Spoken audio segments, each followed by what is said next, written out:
Hello and welcome to Achievement Hunting 101. We have reached level 283. I am back.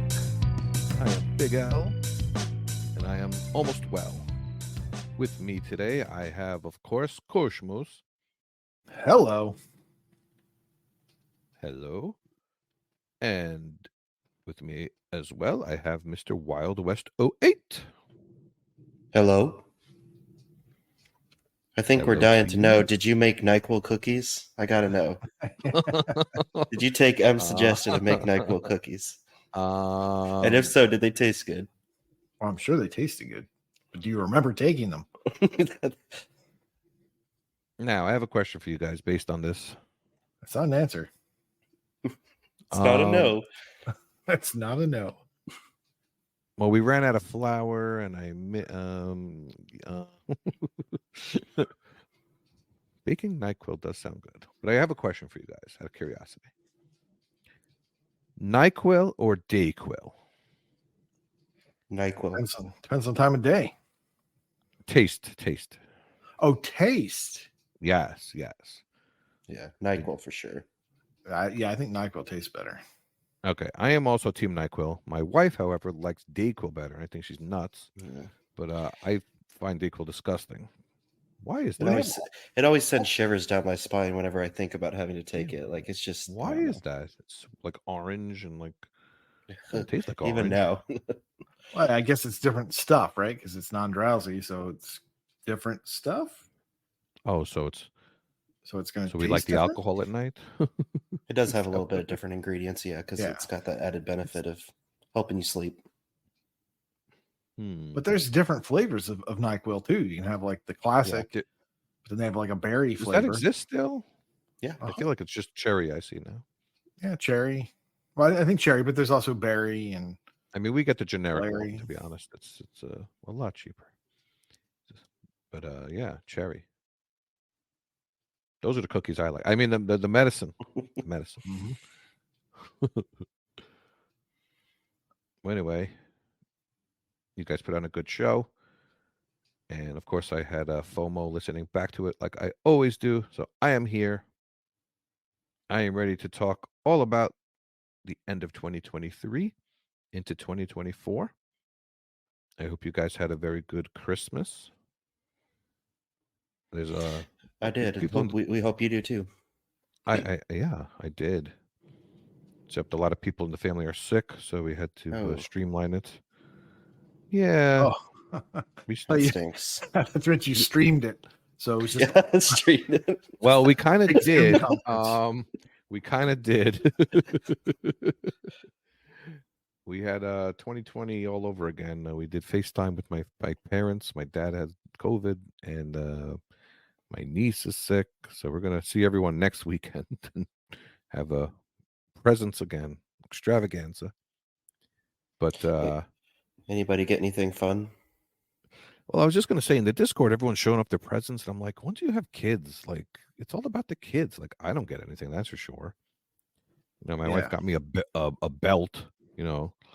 I'm like, and I am excited for that type of present. Like, I'll take a belt, I'll take underwear and socks, that's fine. Like, she doesn't know what games I want because I get whatever I want whenever I want it, and that kind of stuff. And gift cards aren't too exciting when, you know, it's coming from the same financial arrangement. That's true, yeah. So it's like, here, buy games. I'm like, I'm going to buy games anyway. But I actually found a Nintendo Switch on Facebook Marketplace for my daughter. So now I have 2 Switches in the house. So that was an interesting purchase that I made. It was like $150, brand new, basically. And it came with 3 or 4 games, a controller, and it works fine. It's in perfect shape. So, yeah. What about the transaction? Is there no transaction story? Like you did this in like a... Oh no, we met in the Stop and Shop parking lot. A shady New York. It was very shady, actually. And I was like haggling the price. He wanted 170. I'm like, yeah, I'll do 150. He's like, all right. Both wore masks. Oh no masks. No masks. Ski masks. If you want a good New York story, yes, we both tried holding each other both up. Both had your knives out. Yes, exactly. And I'm not dumb. One of the games that came with it was Minecraft. So Mike Pitch will like that. I need to get myself hooked up on there and get my daughter get me some Chivos. What about you guys? Get anything good, or give anything good? Yeah, like what'd you buy yourself for Christmas there, Wild West? Well, my wife works full time, so she can afford to get her stuff. One of my favorite things I got, I have been wanting to get the Calvin and Hobbes hardcover complete collection. So I got that. Really? That was a lot of fun. So I grew up reading that stuff. I loved it. So now I want to read it with my daughters and see if they like it. So I got that. That's awesome. And then I like gift cards. My wife got me some gift cards and stuff like that. So, okay. But like you said, it's all about. I mean, I love it's my favorite time of the year because I love giving stuff to my daughters. So we got my oldest a phone, so she's enjoying that. Oh, do they fight with each other? No, not too much. I'm sure it'll get worse as they get into teenage years, but no, it's just. I mean, my youngest is 5, so she just came out. We did the whole Santa Claus thing, and she's just at that age where it's just perfect. She loves everything and spent all day just playing with their toys happily and the best of times. Now there's boxes everywhere for a while. It's always fun. I already cleaned all of it up. So, oh, wow. Yep. What about you, Koosh? Oh, yeah. Don't really get much for Christmas these days. End up buying myself a couple games or something. But yeah, I think I got a cool Fireflies T-shirt for Last of Us, but it's very low key, so I can get away with that in public and not not look like too much of a gamer. So I can have something that's a little bit more appropriate for things that I go to pick my daughter up. So that's kind of cool. It's low key. I got a like superhero dad mug from her. Oh, nice. My wife got me some chocolates and things. Yeah, so all in all, pretty good. It was all about my daughter. Once again, well, it should be. Yeah, just getting her all kinds of stuff. She wanted a gerbil. She did not get a gerbil. She's never going to get a gerbil. She kept dropping hints. Like people would be like, "What do you want for Christmas?" She goes, "I want a gerbil. I really hope Santa brings it." She knows she knows the story. She knows what's up, but she keeps just like hammering away at that. Like, hoping I get a gerbil. And then I've said to her, I was like, "That's not happening." And then luckily, she wasn't too disappointed and didn't like whine. But she did ask at one point on Christmas Day because family situations and all. We have multiple Christmases, and so she goes, "Are we seeing anyone else today?" And I said, "No." She goes, "So that's the last of the presents?" I said, "Yeah." She's like, "No gerbil." So once that sunk in, she went back to playing. But yeah.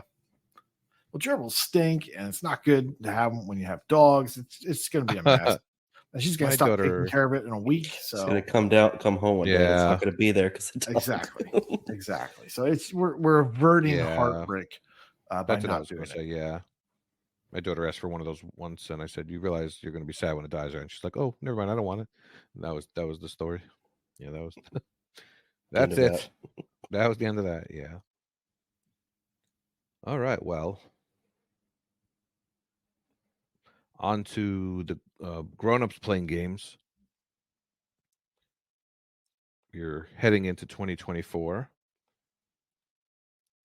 And this is the time of year where we get an email from Microsoft saying, here's how you did in 2023. And then TA says, here's how you did in 2023 on TA. And then people sign up on TA, and then we get a little bit of go uppity.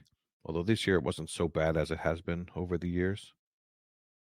I noticed a little bit. A go uppity is when the ratios on the achievements go up a little bit because more people are joining the site, and most casual people just start games and don't do much in them.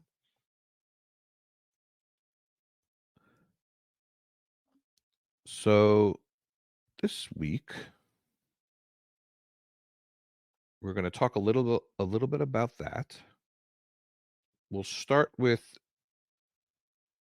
patron talk, and then we'll go into our goals afterward. So Michelle helped phrase the question, saying, with 2024 around the corner, what goals and achievements do you hope to accomplish next year on Xbox? And if you'd like to shout out any 2023 goals you accomplished, feel free to let us know as well. Wild West, you can get us started. All right. We got Mr. Vulgar Latin saying, my intention is to try to get to the longer games I have and try to complete them or get them into a state that I'm good, never playing them again.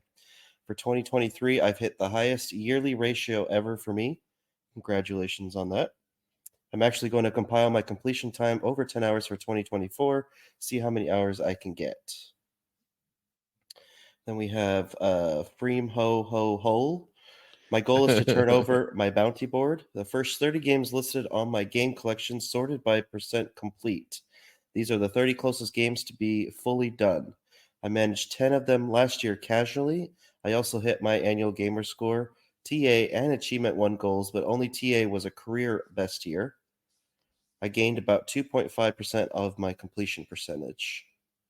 Congratulations to you on that. That sounds like a great year, 2023 for you. And I hope your 2024 goal goes well there. That bounty board sounds like an interesting idea. I think we'll hear more about that because other people kind of commented on that. Yeah. Okay. Yeah. So next we got the Chewy Holiday Special. Says, I'm doing non-BC clear down as my main 2024 goal. I'm going to ditch my 360 at the end of the year, no matter what. So I've got 12 months to work through whatever remaining games I can. I've made a list around 50, but 30 of those I've prioritized. Finishing the campaigns are the main goal, not completions or anything extra, just getting through as much as I can before the console goes bye-bye. This year, I was really pleased with all of my adventure and point-and-click scoring and made serious gains on all those leaderboards. And we'll see that. I think I kind of saw a lot of patrons had similar stuff, trying to look at 360 as a... it's not going anywhere. Well, that's hardcore too. Like not only am I going to stop focusing on 360, but I'm getting rid of it and making it really difficult to play them again when I change my mind. You'll be fine. 360 still works for a random times. Random RTDL or whatever. Have to be like, oh shoot, I got to go back to that. Yeah. So I guess Chewy's going to go into TA and just mark them all done at the end of 2024. Like done with, like no more 360 for me, or no more 360 only, I guess. Yeah. Well, he has all those challenging point and click games to play, so he's got to focus on those. Those ones that take 6 to 8 hours. Yes, and the last one, the last one I'll read is Northern Lass. My first goal is to recover my bean dive. I have just less than 4,000 achievements to earn to achieve this. That's a ton of achievements there. I also need to work on my non-backward compatible 360 games. Yes, that makes it harder to get achievements when you work on those. Yeah, or when you add to a bean dive that's got 4,000 achievements long. That's a lot of achievements. Absolutely. Do we want to do our usual thing and have Wild West go, or do we want to circle back at the end? All right, bye, Wild West. Okay. See you. No, I think we'll circle back. We'll circle back? Okay. Well, then I will circle forward to Jay Black, who says, my yearly goal is to reach 100,000 gamer score. I've been able to do that for 4 years running, but since everyone knows it's easier and easier with the games L plays, wow. I figure I should have other things to work on. And he's Canadian. I know. He's Canadian. You better say sorry. That's some Canadian shade, my friend. I always want to get more completions in a year than starts. Also, I always want to work on my non-BC 360 games, but I never do well focusing on this target. So I guess that means he's going to try to work on it. Good for you. I think we're going to see a lot of that too. You know what, Wild West, I'm going to let you announce this person and then I will read, because I know how you were last week.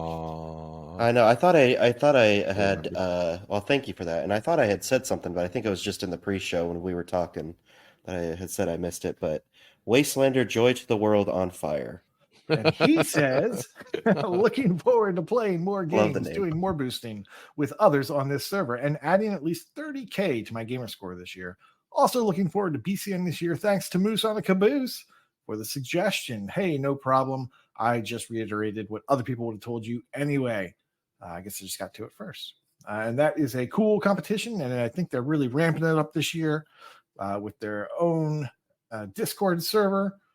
So if you have any questions about that, you can ask in the Discord. We'll help you get there if you can't find it any other way. Eruterk nailed it. My aim for next year is very similar to Chewy's. I really want to concentrate on a lot of non-BC Xbox 360 games to finally start to move on that, or start to move on from that generation and free up some shelf space. I'm taking part in Better Completions Matter again next year. And so I've set a fair few of them as eligible to be pulled as my random game to really force me to focus on them. I'd like to get at least 20,000 gamer score in Xbox 360 overall, but ideally about half of that coming from non-BC games. Oh my. And wow. It's going to take like all year just to get 20,000 and 360. A lot of these non-BCs, I think that's not quick games. Yeah. We're going to see more even that. X the Hero says my 2020, well, not from X though. My 2024 goal is to spend at least 10% less time staring at my Xbox dashboard because I'm simultaneously wanting to play games, but I also don't have the energy or desire to do anything. Yep, we've all been there. Random to-do list, my friend. Random to-do list. Well, yeah, that is one way to do it. Analysis paralysis is real. Yes, it sure is. And it's fun to say. That's when your A gets parental. Never mind. Yeah. Moving on. Ahizer says, I want to hit 50% completion. I've dived a ton of games over the years, so 1% is just shy of 700 achievements, and I'm currently at 47.16%. Even if I don't start a single game between now and 2025, that will be about 2,000 unlocks. In early 2021, I hit 40% for the first time since late 2013. And late 2022 hit 45% for the first time since the end of 2011. Man, that's a lot of numbers. This will probably be my first time at 50% since I began achievement hunting. This is a math podcast, apparently. I hope to reach that goal partly by completing some of my close games that are just a couple unlocks away, but primarily trying to finish campaigns on as many games as I can alongside RTDL. Sounds an awful lot like what Freeman was talking about with his bounties. And on to you, my friend Al. Hello. We hear first from Michelle, aka Matrarch. This should be the year I hit 80% completion and 1 million gamer score. As The Rock would say, finally. She's also setting a goal to pass 800 completions next year, currently at 717. All right, very nice. Yeah, she doesn't tend to play the easy games as much as some other people, but she's always taken a liking to the puzzle leaderboards, and maybe do some of those. There are some fun and easy ones like Butterfly and Synchro Hedgehogs, just classic games. Skeptical Mario, aka Mistletoe, says my goal is still to hit 90%. That's all. All right, Mario, very concise. I know that you're going to just play Vayners and then more Vayners and then more Vayners. There was talk in Vaynerville about whether we're still going to do Vayner of the month.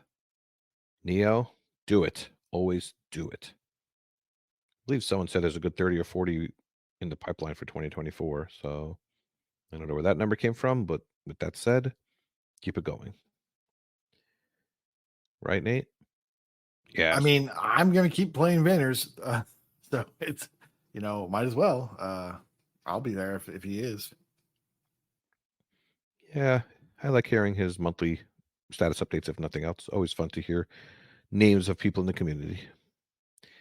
Mightiest of Mangoes says, my goal for 2023 was to average 1,000 gamer score a day. And I did that and some as I hit 400K for the year. Wow. For 2024, I plan on hitting 2 million gamer score by the end of February. And if I get motivated again to actually play garbage, maybe 2.5 million by the end of the year. It really is tough to play and keep up with all the title updates. I've given up on catching number 1 in Minnesota as he watches what I play and how I play, so I just gave up. Wow. So I want to back up here. So he averaged 1,000 a day without playing garbage? No, you had to play. He must have played garbage. He had to play garbage. There's no way. I mean, what would you consider garbage? Like anything under an hour, or are we saying 2 hours? Let me pull up L's page real quick. No, I think he completed Lies of P one day, and then Baldur's Gate 3 the next day. Oh, this is totally legit. Got it. and this is what he does. No, you have to play garbage. Yeah, to hit those. And you have to, and you also have to not be enjoying yourself. Come on, Mango. This is no bueno. I know it's cold in Minnesota. There's nothing else to do, but so I looked it up because he was after he said that I was kind of curious. So yeah, he has over 400,000 this year, and I was looking up the guy that's above him what he was saying. That dude has over 500,000 for the year in gamer score, which is just. What do they have? A combined 1.002 reach you? Well, I mean, Minnesota, it's cold 70% of the year. Maybe it's cold outside. Maybe. At like negative Fahrenheit. 0.98 ratio. All right, Mango. I think you should figure out where this person lives and, pay a little visit. That's what I think. Just take him out. Or force him to move to another state. Yeah, maybe that person doesn't even live there, too. Oh. Yeah, everyone just moved to Minnesota and mess with him. TA doesn't know. They just go with whatever you say. Maybe Freem will go nuts and he'll just go score 3 million gamer score next year. That's the other guy in who fills the Minnesota quota. Freem ho ho ho.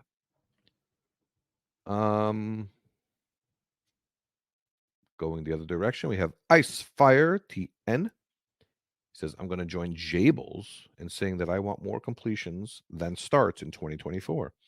I have never been able to pull it off. Stop buying crappy games. But my main goal for 2024, I'm a hypocrite, would be to move into the top 5 for Metroidvania leaderboards where I can. For 2023, I moved into or close to the top 10 for many of those Vayner boards, but I would need to score even more next year to make top 5. Yeah, the problem with the Vayner leaderboards is the people like Mario and J-Huns and like those guys play pretty much exclusively Vayners. And I know that you play all kinds of stuff, including when I make you play bad games with me once a week. So, yeah. And finally, we have Xlax Digesta, who says, same area as Chewy and Arutarek, 360 year for me, 89 games started, incomplete, and I aim to get that as low as I can or as many achievements as I can. I have some exciting news about Jester, as he took the plunge and he just got married. So congratulations to Jester. Congrats. Yeah, congrats. He actually came to New York City to get married from England. I actually met Jester. Already starting to make bad decisions that early in the marriage. Well, you could argue the marriage was the first bad decision. I'm just kidding. But no, I actually met him in New York a few years back, and they flew to New York again just to get married. Yeah. Oh, congratulations! And I think didn't I see Vulgar got engaged too? Yes, I saw that. Brad Camp. Since we're I guess just on the marriage trend right now. Sidetrack. Yes, congratulations to Vulgar Latin. Not to jump away from those happenings. But what's going on with Europe and their 360s? Are they just are they shutting them off or something? It's like a lot of across the ponders are ditching or hope to be done with the 360. Is that what I'm seeing? Well, that's the PAL console. And that stands for please allow less games. There you go. Sure. That's all I could come up with. Someone do better. I don't know. I think Chewy's just giving himself a calendar date to go by so he can just go on, because I'm sure he's got a zillion One games to get to, and the Xbox One just celebrated 10 years. It's crazy. Yeah, it is a little bit crazy. Yep. So the fact that 360 is still playable is pretty remarkable if you think about it, when every other console had a 5-year window and that was it. Growing up, that's how it was.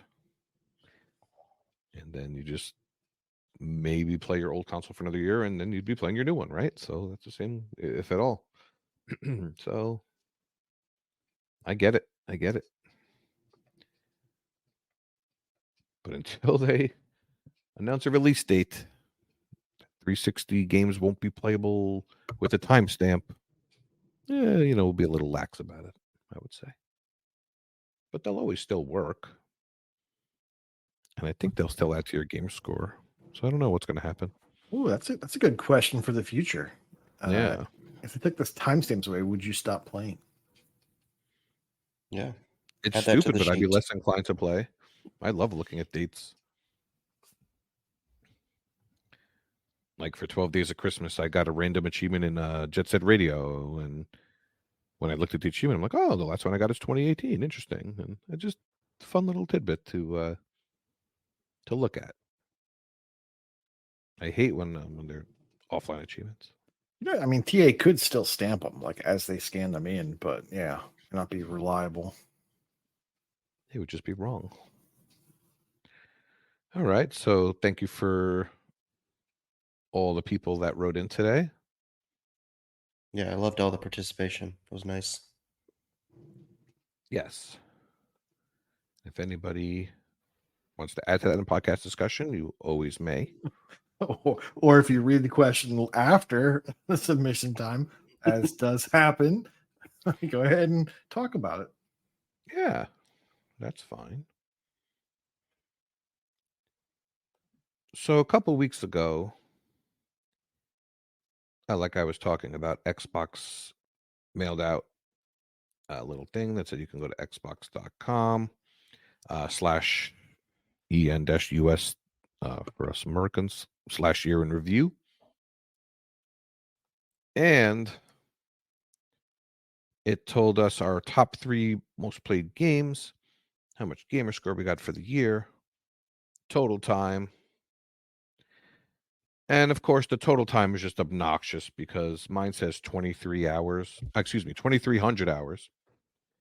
But my number 1 played time is, thanks to my children. This isn't even a real game, but it counts on the list. It says Minecraft Launcher. What the hell is that? Something you have to launch to play like the computer version of something. You guys have any idea what the hell that is? I don't. No? Good. Maybe just when you play Minecraft on PC. Yeah, it must be. Yeah, but not the Game Pass version. I think it's the other version. What did you call that again?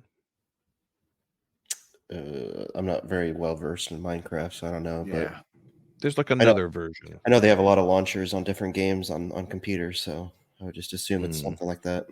One that you could mod more easily. I forgot what it's called. But that one. And then number 2 makes sense to me, which is Teenage Mutant Ninja Turtles Mutants in Manhattan for the 360, which are my group of Prue and Icefire and Michelle. We've been going at this for over a year, I think, at this point. And there's a lot of RNG in this game, and we play 2 or 3 hours a week all year. So this says I'm up to 92%. Excuse me, what the hell's wrong with me today? 92 hours. 92 hours. That's somehow my second most game played. We are almost done with this. By the beginning of next year, I'm going to be saying, I'm done with this. And we'll tell you what our next stupid game that we choose is. And my third top game is Forza Horizon 4, which I could swear I did not play that much of this game. But I did get the Encore achievement in May. And I remember going for that specifically. Now, by comparison, the TA year in review says Forza is my top played game. So they must have a different hour count somehow. They says 78 hours. So here's what I think happens. I think that Microsoft is looking at the total number of hours you put into that game over all time and not just in the year. Because I was looking at what it said for mine, and it had Minecraft Dungeons. I did not play Minecraft all 117 hours of Minecraft Dungeons this year. And it has that as my third with 117. Wow. So yeah, so you I played think that all in a row. Yeah, exactly. All in one sitting. You and Beer Me. So I don't think I think that's where the issue comes up. I think TA is being a little smarter with their breakdowns, and they're only limiting to 2023. Oh, gotcha.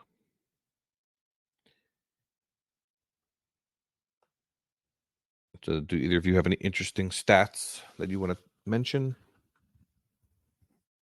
Or do you want to talk about what we did last year? Yeah, my number one game was Halo Infinite. I had a period where I'd do the big team battles.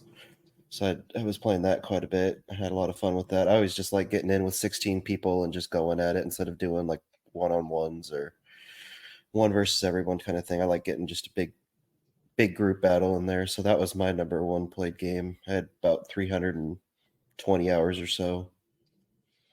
In that Starfield was 2 for me, and then Cyberpunk was 3. So yeah, Microsoft says my top played was Unreal Tournament 3, which I did put a lot of time in this year just to complete it before server shutdowns and fun stuff. Is that a nephew game? No, I actually played a whole lot of it. We had a little group going, and we would play a little bit. We knocked some stuff out that required some people, and then I played a lot of solo against bots to complete a bunch of other stuff. My number 2 was Assassin's Creed 4 Black Flag on the 360. I love Black Flag. I completed it on the 1, and I decided that this was the year. Yeah, I decided this was the year to knock out 4 on the 360, which I had only done a little bit of. So I love that game. I'll gladly play a remaster if they do that. So that was my number 2, and then Minecraft Dungeons. Of course, I went for the completion because of a well publicized exploit that you can do for leveling, and so I just was like, yeah, let's do it. So knock that out. And apparently, those were my top 3. The game is just so painful to play. It's so boring. Really, I've not heard this from you before. I don't know how you could play it alone. Breaking news. Oh breaking news. L doesn't like Minecraft Dungeons. At least I'm consistent. Throw it in the trash, please.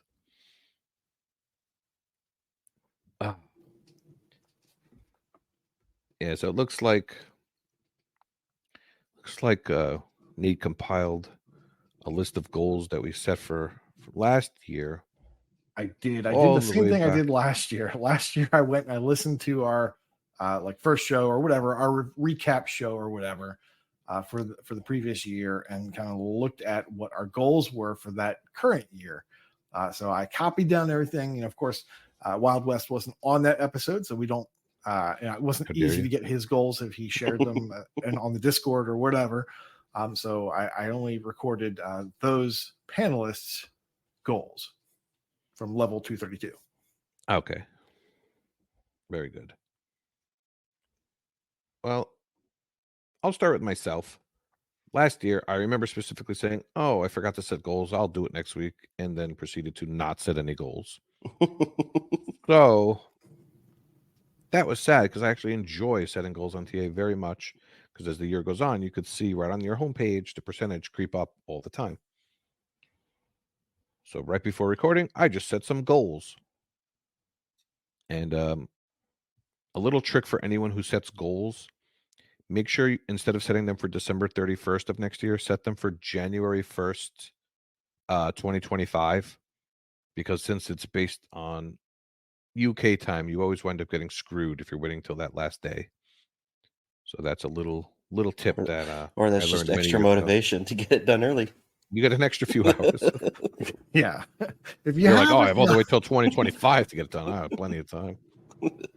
I've been known to procrastinate, but yeah, if you're putting off your 2024 goals until December 31st, maybe you're not doing it right. Give yourself an extra day. So I'm currently at 78.2% completion percentage. So I set a completion percentage for a nice round 80%. I think that's cool. The other cool thing is you can look back at your previous goals that you had. Any goals you've ever made. You can see which ones you made, which ones which ones you failed. So I had a nice fun one of hitting 69% back in 2018, 2019, and I failed that. But now I'm way past that. I'm almost at 80. So that's probably the best number to watch go up, is that completion percentage, because it means that I'm playing backlog as well as new easy games and just getting that number up. It's also fascinating to see my 100,000 gamer score goal that I set back in 2013 to finish in 2014. Yeah, that number might have increased by 10 times 10. So I set another goal going from my 1.16 million to an even 1.3 million. I just picked a number and went with it. But I'll say what I always say, that I'd like to focus more on real games this year. 360 games sounds like a good idea. I'd like to play a couple games that I've been holding on to for well over a decade, such as Grand Theft Auto 4 and Oblivion, which is Elder Scrolls 4. So those two games, that's a good start, I think. Maybe catch up with the times a little bit, play some current games as well. But that's what I'd like to focus on in 2024. How about you, Koosh? Well, in keeping with tradition, last year we bagged on Rocker for his goals when he was no longer on the podcast. So I'm going to go ahead and bag on Kenny. He made no goals and he nailed it. So good job. He did it. Yeah, he did it. He did it, everybody. So good job. He's probably the only success story we're going to have tonight that we're talking about. Prue sat in on that episode, and his goal was to hit 90% completion. He was at 85%, and he ended the year at 86.89. So no, he didn't do it. He also had two targets, one to overtake P-Tart, which is, gosh, if you overtake P-Tart, you've practically got 100%. She's at 96.5% complete right now. So good job on her. He didn't beat her. He also was targeting Skeptical Mario, who ended the year with an 88.6% completion. So I don't think you hit that either. But those are lofty goals. So well done, Prue, for at least setting your sights high. It's all right, Prue. I got you. I took out P-Tart in our competition. So whoa, wow, nice. Speaking for only because yeah, go ahead. I was just gonna say only because she decided to start BioShock in the last instead of do something a little bit easier. She probably would have beat me if she did that. If she didn't do that, so. Speaking for myself, my goals last year, according to that episode, were to not play things leaving Game Pass just because they're leaving Game Pass. I feel like I did that last year pretty well. Like I only want to play things leaving Game Pass that I want to play, not just play everything that I possibly can. I think I did another good job of that this year. The only game as I was looking through my completions that I regretted Now, this is not something that I knew of ahead of time, was Kentucky Route Zero. I just did not like that game. It was just once I got that first achievement, I was like, yeah, I'm regretting this. But I didn't know that going into it, so I don't think that one counts. I sort of said that my failed goal from the previous year, I was going to carry it over, and maybe I'd complete, if they came to hear me beg, the achievement in Halo. Whatever Halo that is. I wanted to get that maybe before Freem. I didn't even try. Mile High Club, same thing. Wanted to finish that before Doughboy. Nah, I didn't even try. And then complete Ori and the Blind Forest Definitive Edition, which Rocker said, hey, I'll do that too. Yeah, I forgot about that. So I didn't do that. Pretty sure he didn't do that either. So yeah. So what are my goals for this year that I'm going to forget and tell you about in a year? Well, I'm going to stick with my resolution of Game Pass, only playing the things I want to play, not just doing it because it's there. And I think I've got that on lock. I'm pretty good about doing that. But I do like this idea of kind of focusing or putting a little more emphasis on non-BC 360 games. I do like that. I also like Freem's targets or bounties. I've been trying to do that as I go through these TA contests, using these older games to just, that are almost done. So maybe I'll continue doing that too. But I don't like to track things with numbers, because that requires a little bit of effort to set those up and monitor. And of course, that's how you can monitor your success. But I'm just going to say I'm going to go by the feel and see, talk about it at the end of the year and be like, yeah, I feel like I did that. So yeah, so I'm going to try to play a little bit more non-backwards compatible than I would normally. And I'm going to try to clear out some of those really old things that are almost done that I still enjoy and I would like to have done.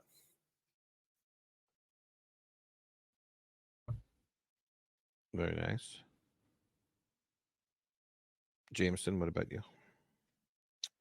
Yeah, I was kind of thinking about that throughout the day, and mine's going to be more game related. I have some games that I want to try to knock off this year. I just started Mass Effect Andromeda, which is one that's been a long time coming, so I'm hoping to finish that this year. I've set quite a few goals to finish Witcher 3, throughout the year, and I've always failed it, so I'm going to probably reset that one and hope to finish that this year.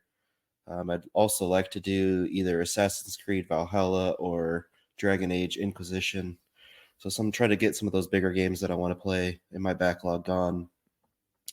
And last year I was kind of trying to do some management leaderboard climbing. I did a little bit, but I probably wanted to do more. So I'm going to try to focus on that this year. So if Koosh needs to take a nap sometimes, I'll just give him a little bit of time while I talk about that stuff. But yeah, that's kind of what I'm looking forward to this year. Awesome. Well, good luck to everybody in their goals. And it's time to talk about some games we've been playing. Speaking of naps, I need to talk about some of the games I've been playing for 12 Days of Christmas. Since I missed last week, I have to do a brief synopsis of what I've been playing.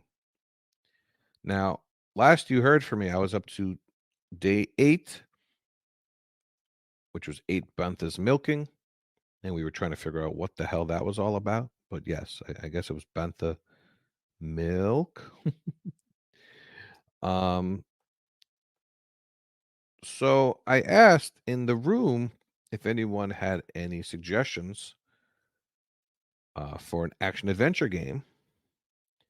And there was a Discord member by the name of KooshMoose that suggested Ravenlock, which is in Game Pass. And it is an action-adventure game with an estimated time of 4 to 5 hours. And the good thing about Ravenlock is that right away you get a good 5 or so achievements. And then it doesn't take very long before you have whatever you need. 7 achievements. The bad part about Ravenlock is the rest of the game. How dare you recommend this game, Koosh? This is boring. Dare you call it a bad game? I had to. I just got to the part where you finally start doing combat. So hopefully it picks up a little bit. The beginning part, you're just like, you're kind of doing fetch quests. I think you just like this game because you could pet the dog. Honestly, that's the sense that I get. It looks good. It it plays well. It's free. What's not to like? Well, hopefully it gets a little more exciting combat wise. I didn't get that far enough yet. I just got the first like tutorial with fighting a bunch of waves of guys. So hopefully it gets a little better. And I was hoping you didn't need to look at the walkthrough too much, but there's freaking collectibles for no reason. I imagine they're not missable though. You could always go back. Do you recall? Yeah, these things are not missable. You can go back and get them at any point in time.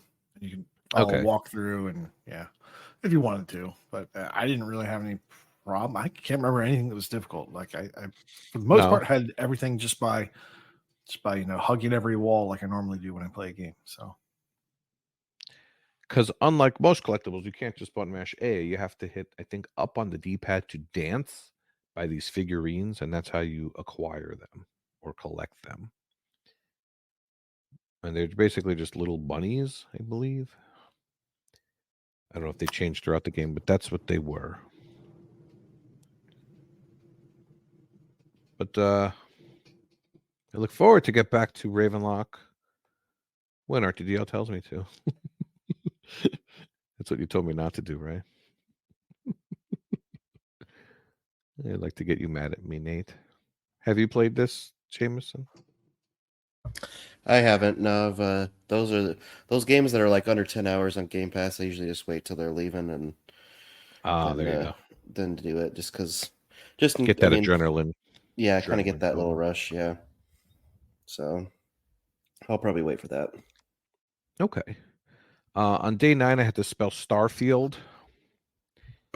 And I talked about this 2 weeks ago, how Mushroom Savior got a new update.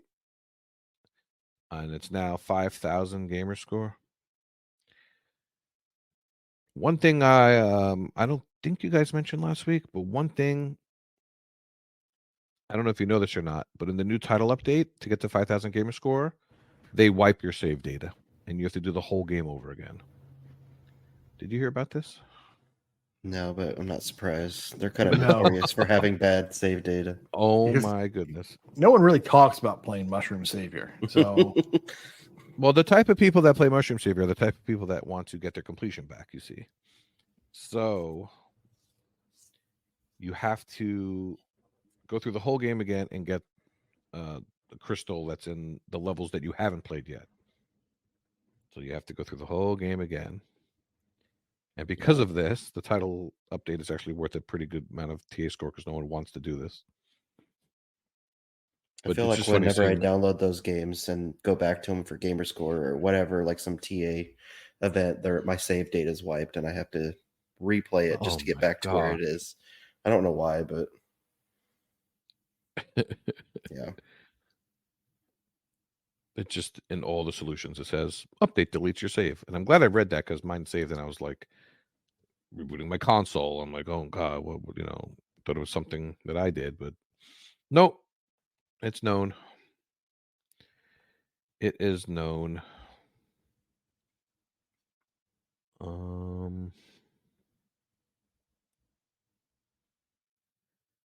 So for Starfield, I jumped around and nothing too exciting.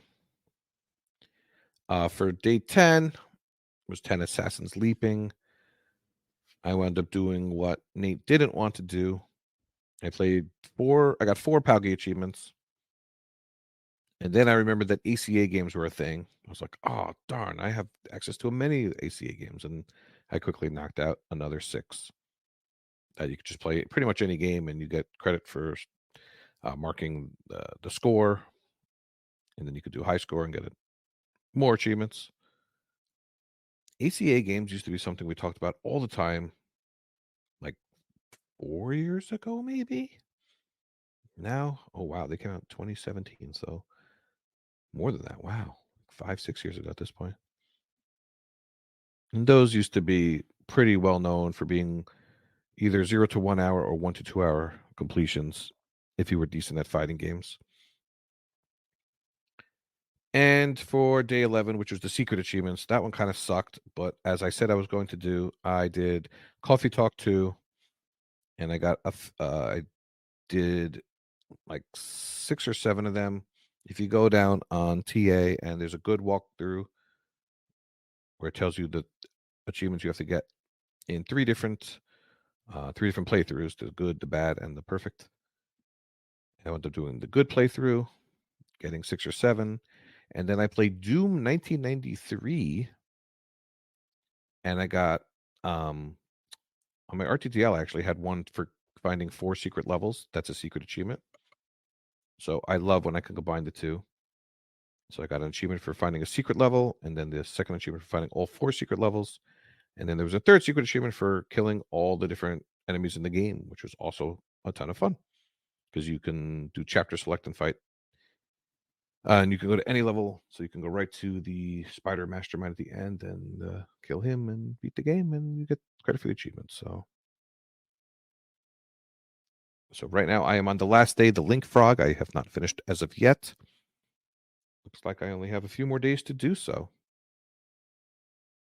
I got stuck on the letter you got stuck on, Jameson. I'm on E, and there's not much there. I need to get out of this E chain. I know. It seems like all the achievements for me when I was on it just wanted me to end in an E, and I was like, nah, I had to find something else. Yeah, so that's what I'm up to. But you guys are finished now? I am.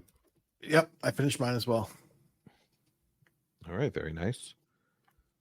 Yeah, this month's targets are super easy. So yeah, this as they should be. I mean, the holidays. Not always. Well, for this month, I don't mind like January if they want to do something harder because it's not a lot going on that month. That's fine, but with all the holidays and such, it should be something easy to do. We'll see. They usually let us know by this point what the new targets are. Don't get me started. I won't say. It's gonna have to update his imaging, photo imaging again. Yeah. All right. We'll go on to the game showcase. KooshMoose, you are first on the vaunted list. Okay. Surprise, surprise. I am not talking about the Game Pass game. I am talking about, I'm talking about a game called Wall World. Now, you may not from that guy movie? From the vacation movies, Wall World. No, you're thinking Wally World. Yes. Which also features a moose. But no, this is Wall World. And Wall World you probably haven't heard of, but what you might have heard of is Dome Keeper. Now, Dome Keeper does not exist for the Xbox yet. Maybe it'll come out at some point. It's a big Steam game, big PC game. And it was a mashup, as a lot of games are, these smaller developers, these indie developers. It was a mashup of a kind of a shooter where you have like this dome, because you are the Dome Keeper, and you kind of hop into the dome and you shoot stuff. And then when you're not being attacked, you go and you're digging and you're gathering resources and you're upgrading your dome, or your guy, your digger. And then you're just kind of bouncing between those two different game types. Well, I'd heard about this game from a couple different sources, Dome Keeper being really good. And then I saw Wall World, and I said, Wall World. And I started looking at some screens. I was like, Wall World looks a lot like Dome Keeper, but rotated counterclockwise 90 degrees, because now you're on a wall, you're not on a flat surface, and you're basically doing the same thing. So I'm going to try this out. And I saw a bunch of reviews on Steam saying that, hey, and the big question was, is Wall World a ripoff of Dome Keeper? And a lot of people said, yeah, it is. Dome Keeper is supposedly better, but hey, we don't have access to that. So I'll be talking about Wall World. Well, what do you do in Wall World? You are a kind of this operator of a spider bot. and the spider bot is climbing this cliff face. You can go up, you can go down, and along that cliff face, you'll see like a patch of wall that's a little crumbly, and you'll kind of get your spider over that place, and you'll hit B. And what's going to happen then is your spider's going to latch onto the wall, and it'll like dig out 1 or 2 squares in that wall, and then you'll eject from your spider bot to go into that tunnel and start digging. And you'll dig with this laser. You can upgrade your character's movement speed. You can upgrade the laser digger, and you'll get a currency for every block that you destroy. You'll also find mineral blocks every now and then. And there'll be all different types of mineral blocks. Little blue diamonds, little green diamonds, little dark blue diamonds, and all kinds of stuff. You'll also sometimes find upgrades, and those upgrades will last for that current run. Sometimes you'll find little rooms that'll give you a little bit of story, or maybe you'll find a key. And some of those items are, things that you'll only be able to do for that run. Like maybe you'll find a weapon, and that weapon will allow your spider bot to, instead of shooting like a regular machine gun, you'll shoot like a shotgun, or you'll shoot like fragmentation grenades. But that stuff goes away on your next run. So guess what? This is a rogue light, and my favorite kind of rogue light versus rogue like, because this game allows you to add permanent progression. So once you get that currency that you get from destroying every block, you can use that to upgrade your spider bot. You may eventually get to upgrade your character too permanently, but I haven't run across that yet. I'm still on the first screen of upgrades. So you can upgrade your spider bot to have more endurance, they can take more damage, to have the ability to like shoot up the wall really quickly with a little cooldown, or shoot down the wall with a little cooldown. You also can upgrade your spider bot to have a rocket. So when you're being attacked, you'll be able to shoot off these rockets every now and then. But yeah, I'm really enjoying this. The gameplay, like I said, for Domekeeper is, which is repeated here in Wall World. You'll start off in that spider bot. You'll pick a mine. You go start digging from it. Maybe you'll clear it out. Maybe you won't. After a certain amount of time, an alarm will go off. You'll have 3 meters on your screen. One is like your spider bot health. The other is just basically a timer that tells you when enemy waves are coming. I forget what the third one is. Maybe it's some sort of energy. I haven't really had to worry about that one. When you get that little enemy encounter meter completely filled, there's going to be a wave of bad guys that come at you, and they get increasingly more difficult. I'm to the point now where I can last the first or the full 20 minutes per run. And then at 20 minutes, a really large octopus creature that fills up the entire left side of the screen starts attacking. And for that, you need to be able to dodge like where this tentacle is going to hit the wall. And you're also being attacked by little creatures as well that you're trying to fend off. So what's going to happen is you're just going to keep dying to that thing until you are able to upgrade your spider bot enough to do enough damage or to dodge all these things. That's how it's going to work. But so yeah, before that, let's say before that big boss attacks you, what's happening is you'll be able to do a little bit of digging. You'll get some resources. The alarm will go off. You go out. You fight these waves. You'll probably get through 3 or 4 waves before your spider bot just gets destroyed by them. You just completely get overwhelmed, and that's by design. So don't feel bad when that happens. That's how the game's going to work. You're just going to constantly improve your character, constantly improve the spider bot, and it goes along and it gets better as time goes. Now, if that's not for you, then this game is definitely not for you. But if that sounds interesting at all, I think Wall World is a fun little diversion. You can play it in, like I said, if you do really well, it's like a 20-minute run. If you don't do so well, you can just choose to die, and you're still making progress because that currency will just accrue. If you don't spend it on the next run, that's fine. It'll just keep accruing. So you can use multiple runs to build up a whole bunch of currency to make a big purchase. But that is Wall World, and I'm having a lot of fun with it. Nice little game, nice little diversion. Play it between other games. All right. Now it looks to me like you just started playing an action game to get the taste out of your mouth from last week when you were getting accused of being a closet management lover. It could be. It could be. Now, looking at some screenshots of this game, it looks like there's a highly robust upgrade menu. So maybe you do enjoy the management. Yeah, I was gonna say, you are gathering a lot of resources, but you spend them very quickly. So you're not really. It's not really a management game. They basically just go into different, currency slots, and then they're all gone by the time you restart, except for your one currency that you can use to buy permanent upgrades. Okay.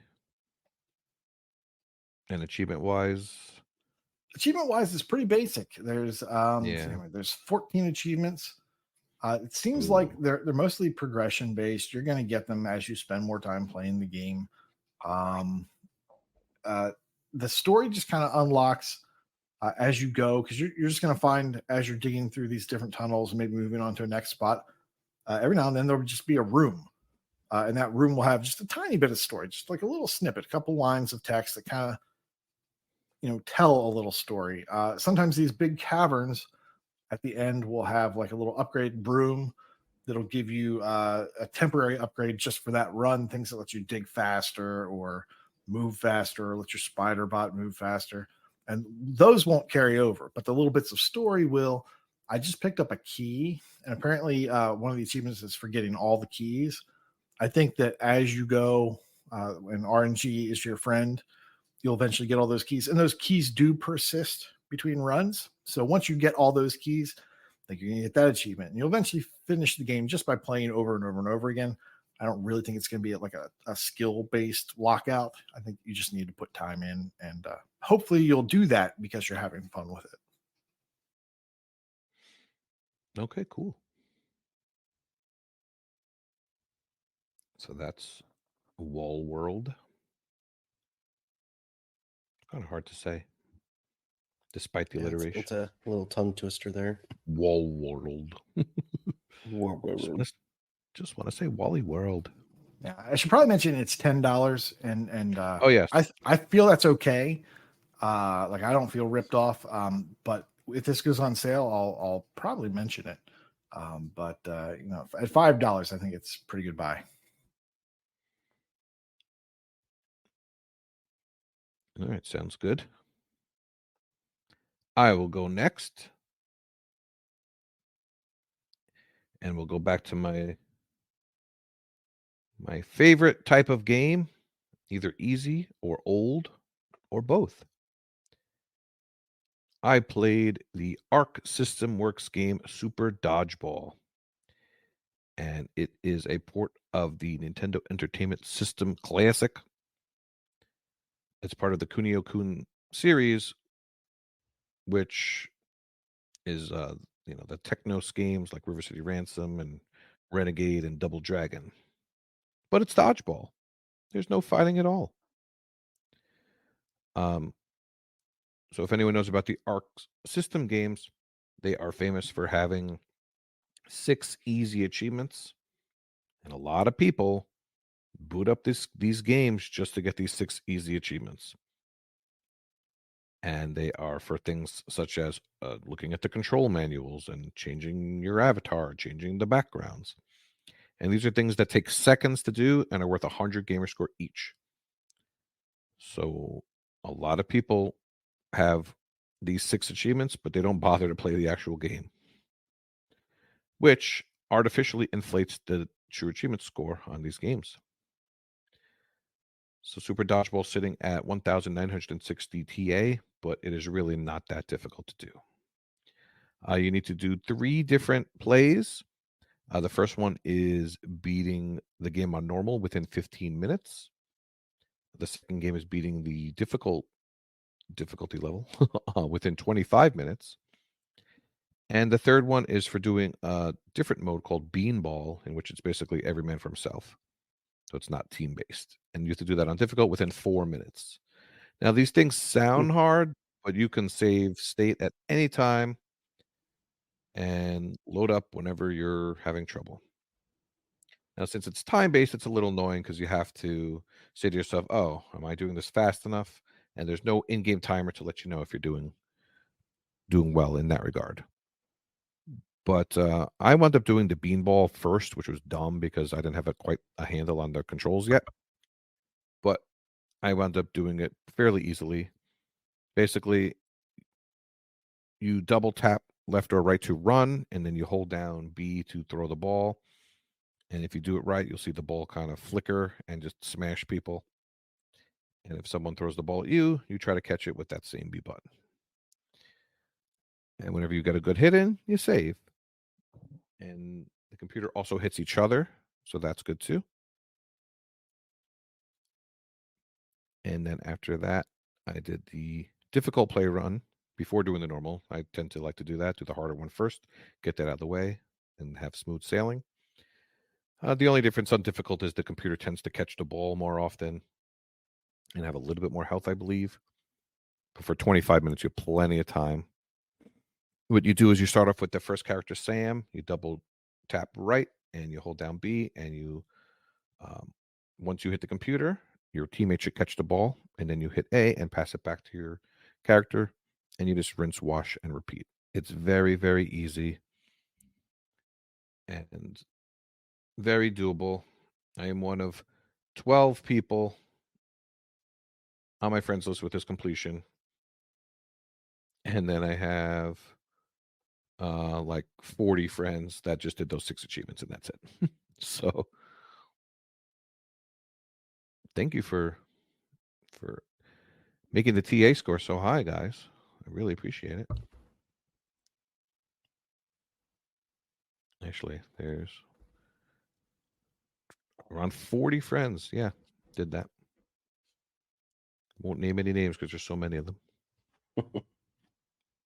When I got the completion, Mental Knight commented like, "Oh, really?" And then I noticed that he just completed it also once I said it was easy. So maybe he learned something, or just didn't want to be known as the guy that couldn't complete a game that Big L completed, is more likely.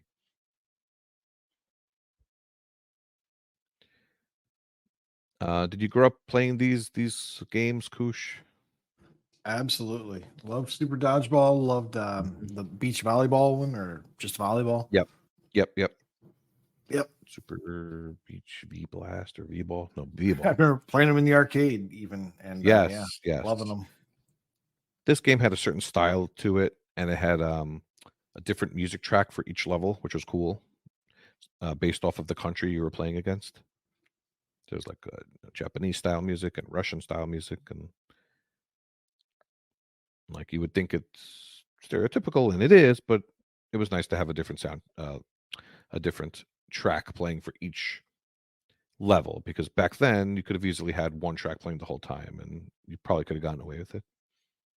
But there was about 8 levels you have to go through.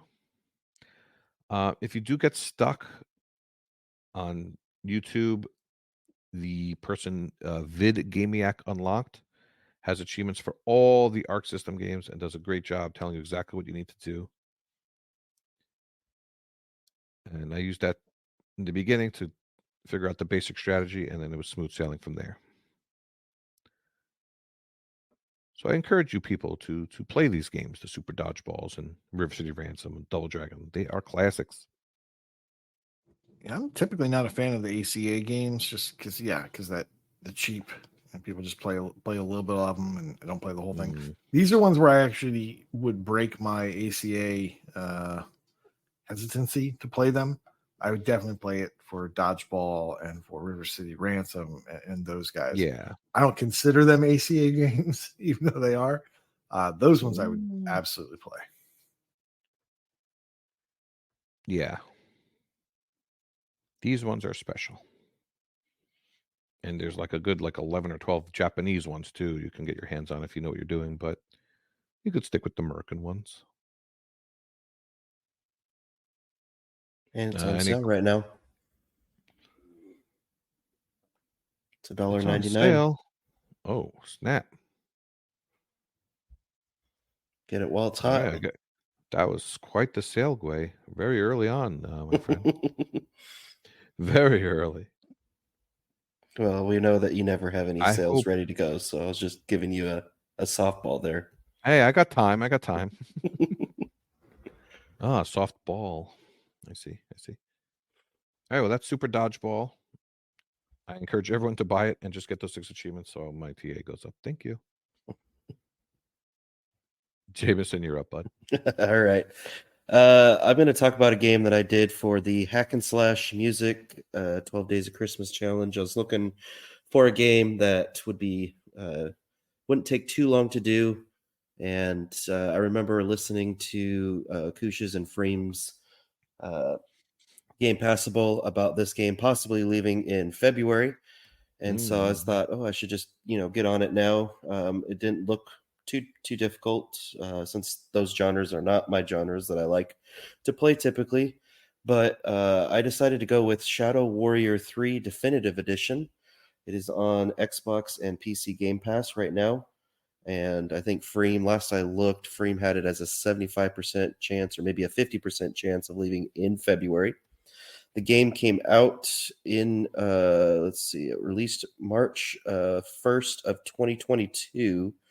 And I believe that was the normal version of it. And the definitive edition came out in February of this year. So that's where I think he's getting his data that possibly it will leave in February of 2024. So this is Shadow Warrior 3 Definitive Edition. You play as a character, Lo Wang, who, and there's a ton of, saying it right off the bat, there are a ton of puns in the game about his name, about a lot of other things. But you accidentally release a ancient dragon on the world, and you spend the game trying to figure out a way to stop it from destroying the world. You fight against a lot of demons in the game. You have your trusty katana for the whole game, and then you'll acquire different guns as you go throughout the game, and so you can use the guns and the katana to fight these different demons. And as you progress, you'll encounter new demons, and as you fight them with your guns, when you defeat them, it'll spill out some ammo or some yellow orbs, which are the takedown orbs. So you can perform takedowns on these guys, which are just little kind of stops the enemies from fighting as you do kind of a special ability against them. And as you do these special takedowns on the enemies, you'll get an achievement for doing them on the first time that you do them. So those are some easy achievements there. There are no difficulty achievements at all, so you can play on easy, which is what I did, and I just kind of had fun with the story. I will say that Koosh is going to love this, that there is Xbox tracking on all the achievements that need them. So there's tracking for getting, you have to perform those finishers. You'll get those yellow orbs. I guess it's finishers, takedown, same thing. But you have to do that 100 times, and so it'll go up each time you do that. There's different achievements for killing them a certain way with electricity, fire, freezing, different stuff that you can get in the game, and each one of them will update on the Xbox tracking as you do it. So it'll be very easy to do. I will say this is a game that you can just play and not worry about stuff, because after you finish the game, there is chapter select, and you can go back in the chapter select with all your weapons that you have picked up throughout the game and work on anything that you need to do. So, I mean, it's very easy to go back and finish whatever you needed to do. I just kind of apprised myself of what achievements I needed to do and just kind of worked stuff casually as I went through. And then I had about an hour to hour and a half of cleanup at the end, probably an hour, I guess, of cleanup at the end of the game. So it wasn't a lot extra that I had to do. I would say probably a quarter of the achievements are for beating the different levels in the game. And then another quarter for doing those finishing moves on the different enemies. And then the last bit of them are just achievements for different kills that you'll get throughout the game. So it's very easy to get on your tag. If that's not something that you want to do, then I would suggest watching some clips or gameplays of it and see if it's something you'd like. But the estimate on TA is 6 to 8 hours, and I would say I clocked in at 9.5. It says some of that was just spent on the menus as I was doing stuff around the house or whatever. So I think 6 to 8 is pretty reasonable. It'll probably be about 8 hours when you're doing cleanup and everything. But yeah, I mean, it was a decent game. I gave it a 3.5 out of 5. It was because it was just kind of a dumb, fun game, and being 6 to 8 hours, you pretty much can get everything you need to get in the game and out of it, and it was a fun game overall. So I don't know if this is something that you guys would enjoy at all, but it's pretty quick and painless. So. You think this gets, the amount of completions compared to starters is not high, but I'm imagining that's just a Game Pass reason. Yeah, just kind of trying it because, like I said, you can get it. My first achievement was for doing one of those finishing moves, which you can do in the first level of the game, probably within the first 15 minutes of the game. So I'm sure you go in there, you try a level, and you do that without really thinking about it. You get that achievement on your tag. Because I mean, the first achievement I have, was tracked by 55,000 gamers, and then getting the first upgrade is already down to 39,000 gamers.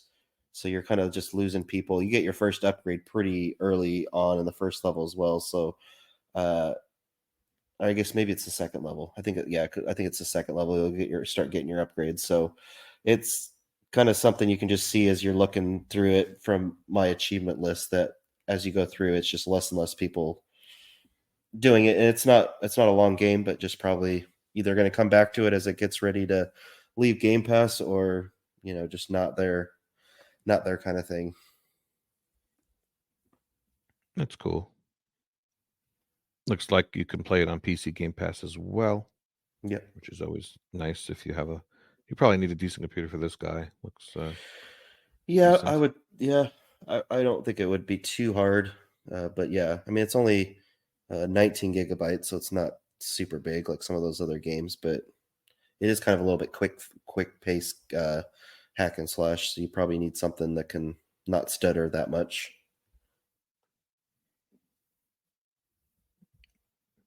That's cool.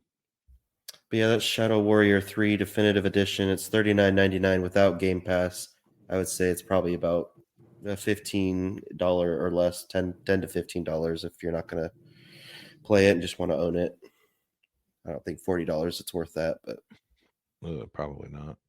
Just curious, do you happen to know what makes it the Definitive Edition? I do not know. Yeah. Okay. I guess got New Game Plus is what I'm kind of seeing. New Game Plus, Survival Mode, Hero Mode, Modifier, Chapter Select, Hardcore Difficulty. So it looks like they just kind of added some extra modes in there and called it Definitive Edition. It's crazy. Yeah, the first two games are like 40 to 50 hour games, and this third one's only 6 to 8. Because when I see Shadow Warrior 3, I'm like, oh yeah, I want to play that, but I want to play the other two first. And then I'm like, looking at the hours. Yeah. Yeah, I mean that's a good point, because I was kind of thinking about that as I was playing the game. I was like, because they do kind of reference stuff that's happened before, and I was just like kind of lost on that, I guess. But I mean, in the end, it is a self-contained story that it's from the start to the finish.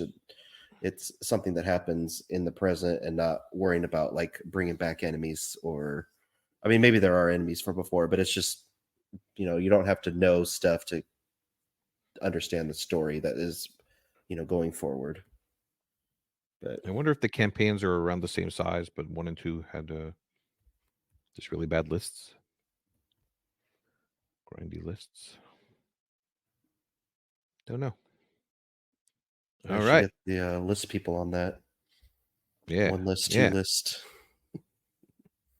Oh, I remember those guys. Good guys, I tell you. Love one of those guys for sure. All right. It is time for sales. Nate, have any tabs open? I do have some tabs open. Kung Fury Street Rage Ultimate Edition. Oh goodness, what a name! Yeah, they stopped the name there though. It's $5 down from 20. This is a beat 'em up.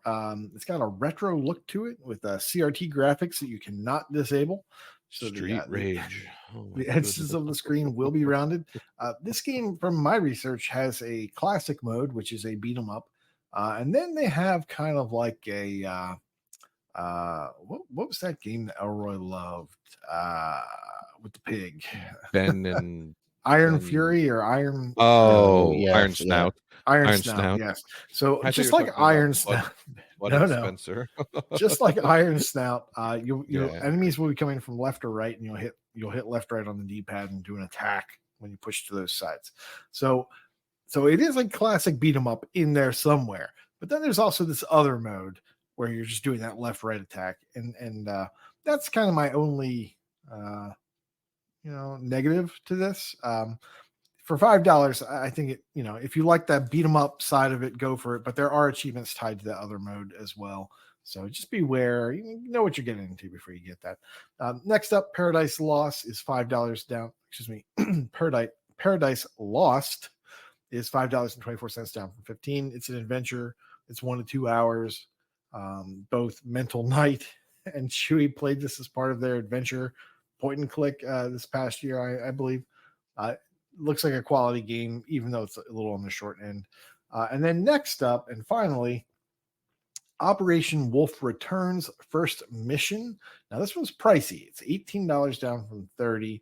It's a first-person shooter on rails, but it instantly takes me back to the arcade of playing those shooters, the on-rail shooters, where enemies will pop up, from behind barrels or cars, or drop down from the top of the screen and you shoot them. Totally reminds me of that, and that's exactly what it is. And I would love to play for that, or I would love to play this, but at $18, it's too pricey. So I would recommend, if this is interesting to you, to put a price watch on it, as I am going to do, and hopefully it'll come down to $10 or something. And that's about the time when I'll jump on it. But it looks pretty good. I would definitely tell you, if that's in your wheelhouse, check it out and see what your price is. All right. Yeah, it looks interesting. I have a couple of oldies but goodies, such as Black the Fall, $4.49 instead of $15, 70% off. There's a certain type of game that this game is that Nate likes. Oh yeah, I think. If only I can remember what type of game it's like. I don't know. I think the genre type is in limbo, so we don't know. So I don't think I know. I don't remember. We may never know. We may never know. That's a good one.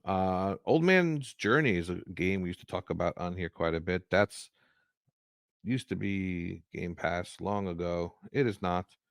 It is $5 instead of 10, and you can play this on your computer as well. It is a 1 to 2 hour adventure point and click game, and it is quite fun.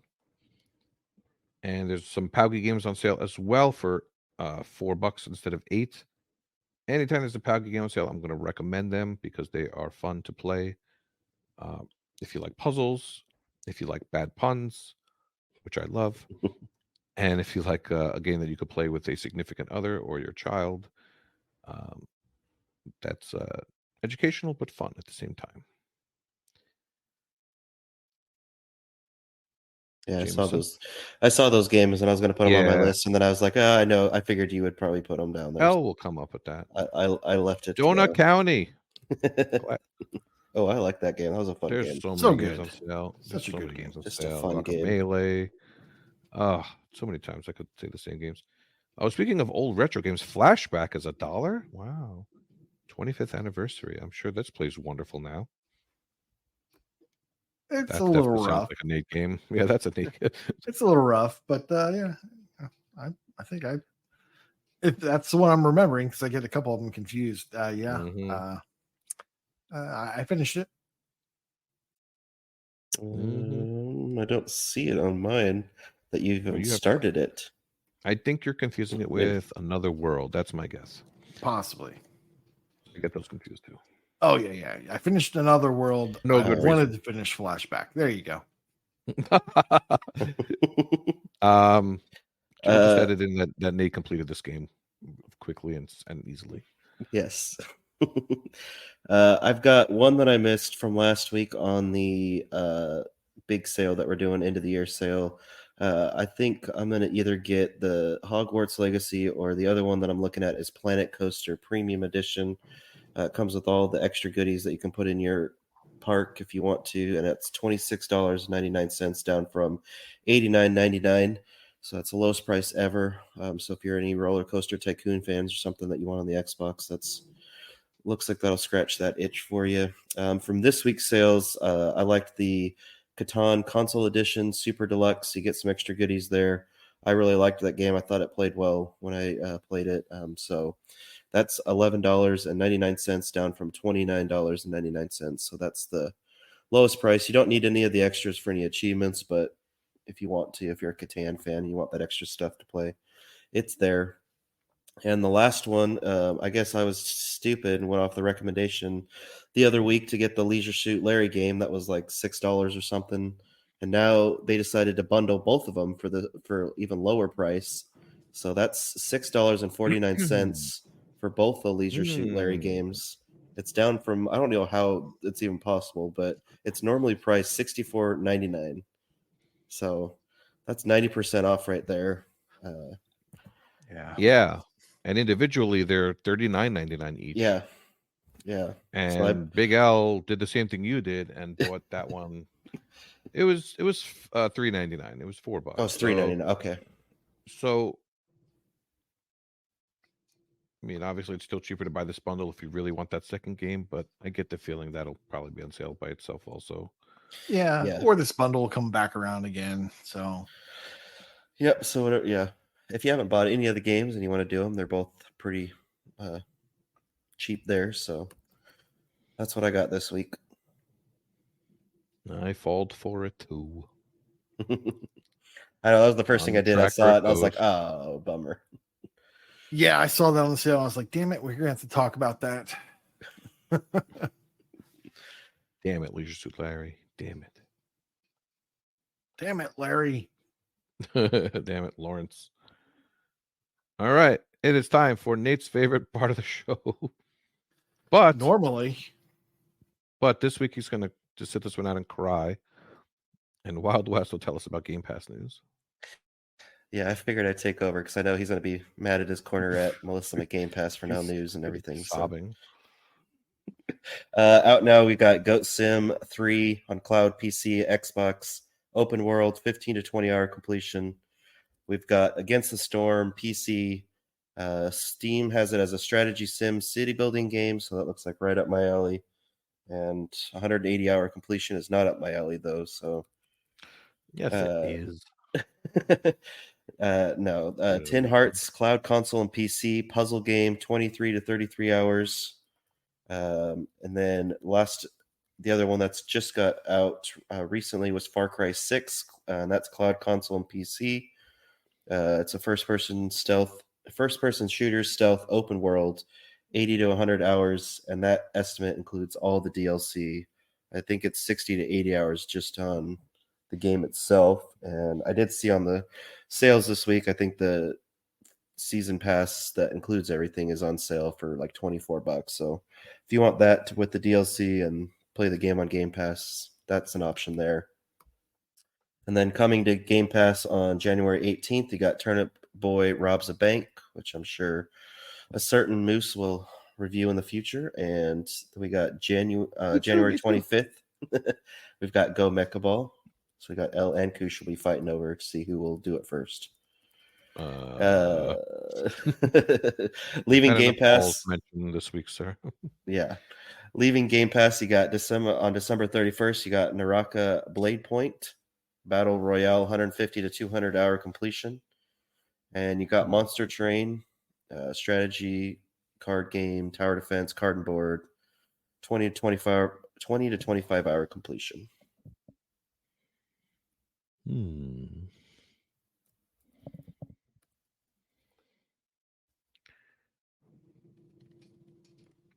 Hmm. Well, as we like to say on the show, we probably got podcasted, but I'm sure next week we'll have a slew of new games to talk about. I'm not so sure. They seem to just. All right. Within the next 30 days, we'll probably have a slew of games to talk about. Unfortunately, yeah, within the next 30 days, I'm sure we will. Probably mid-January. I'll be Get upset. back from vacation. I mean, I'm excited for Turnip Boy. That first game was really fun. It's a perfect Game Pass game. If a couple hours doesn't overstay its welcome. Cute, fun, funny, and a way better combat than a Ravenlock. Way better. She's not gonna let that go. Yeah, I'm not going to argue that. Oh god. You know why it has better combat? Because there's accessibility mode. You just don't get hurt. Anyway, moving on to Brag Camp. All right. Let her rip. Completions. I'm sorry, were you going to say something? Or you're up. Okay, I will continue. Incompletions. Morbid237 has reached a new milestone of 650 completed games. Mental Knight 5 has reached a new milestone of 2,000 completed games. In streaks, which I no longer want to do anymore, but whatever. We have Bastion. Well, we'll come back to that. We have Johnny Delicious with 150 days, RPG Davey with 250 days, Chesno with 350, Surf Biscuit with 1,550, Seamus McLimey with 2,650, Prue with 2,850. Then we have Matrarch with 3,750 and Mad Eye Pad Eye with 3,950. And then celebrating their annual anniversaries, as they call them, Bastion Reader with 6 years. And then we have Firehawk D and Big L with 11 years each. 11 years. Congratulations. Firehawk D is, I'm going to have to hunt him down also. Does he live in Minnesota? Because, I'm going to have to hunt him down too. Yeah. I don't even remember what achievement I got for this, but I do know that for my 11-year achievement, I got an achievement for the 11th day of Christmas. So that was the symmetry I went for this year. Right. Yeah, it was something in Coffee Talk 2 for the secrets. That's what it was. Nothing special, but it's been quite a ride. Firehawk D. All right. In gamer score, we've got Fluttery Chicken with 350,000 gamer score. We've got Mike Pitch with 1.3 million gamer score. Mad Eye Pad Eye with 2 million gamer score. Congrats on that milestone. Sniped by a Girl with 2.5 million gamer score. Mental Knight 5 with 2.8 million gamer score. And blowing everybody out of the water, we've got Redemption Denied with 4.3 million gamer score. Oh, that guy. In leaderboards, Chewy on Ice is in the top 100 of the Achievements 1 leaderboard for Adventure. Lucas 1987 in the top 20 of games played leaderboard for RPGs. Luke 17,000 in the top 5 of the TA Difference leaderboard for Windows Rogue Lite. Sir Polygon is in third in USA TA leaderboard for On Rails. Sabin Rothschild, number 1 in max possible completion percentage leaderboard for Xbox Series X/S strategy plus turn-based. It's quite the mouthful there. I think I just lost a bet. And last but not least, High Road V2 is number 1 in Colorado TA leaderboard for sports. Very, very nice. Nobody tagged me. No one loves me. Your New Year's restitution has to be tagging me, everybody. Well, speaking of that, did you talk to Urban Spaceman about his million gamer score yet? No, I haven't. He told me he's retiring. Oh, he's retiring. Yeah, that's what he says. He's retiring from RTDL. He's going to break it. You better not. Good job, Spaceman. Thanks, man. Yeah, I haven't talked about random to-do list in a while. We're approaching the new year.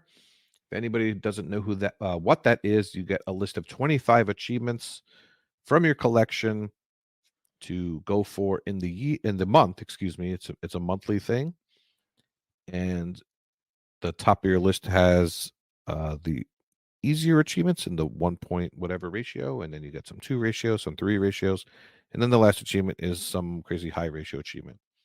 And you can curate your list to your liking. If you don't want to play certain games, you can click don't add to contests on there and they won't show up. And over the years, we've made things a little more accessible. So if there's an achievement you don't like, you can re-roll it. We didn't used to have that, but you get a free re-roll every month. If you don't like it, get rid of it. And if you get 4 completions, you can trade that in for a re-roll as well. And every 10 achievements, you can reveal an achievement if you're on Scavenger. So lots of fun. And we have a channel dedicated to it called, I don't know, RTDL. And it's wonderful. I love it. And lots of people at least check out their lists and do a couple every month. Some people more hardcore than others, but if you are new to the Discord or new to listen to the podcast and have any questions, feel free to ask, and don't be shy. Could always use some new blood. And thank you to ZZ Urban Spaceman for always keeping that up and about and adding new, keeping the quality of life, to use a video game term. It's always getting better. All right, anybody have anything to say? Any plugs? That's my new thing. Next week is the live show, right? January 2nd. Woo! Live show. Whoa. It's about as much hype as I can give right now. Well, I expect you to have your streamers and your little hat and your 2024 sunglasses, my friend. That's what I expect. Nate, I expect you to look like you always look. There you I'll go. wear my new hat on the show. Please, please. Everyone get some new duds for the new year. And we could talk about how we already failed our goals. So, yeah, please, everyone, listeners, we're probably going to ask you more goal-related questions, or New Year's resolutions are always fun. Everyone loves those. Everyone loves going to the gym for a week or two and then stopping. Fun times. Fun times. We'll probably talk about junk food again. So, Merry Christmas. Happy New Year. We'll see you in 2024. Class is dismissed. Goodbye. Bye-bye. See ya.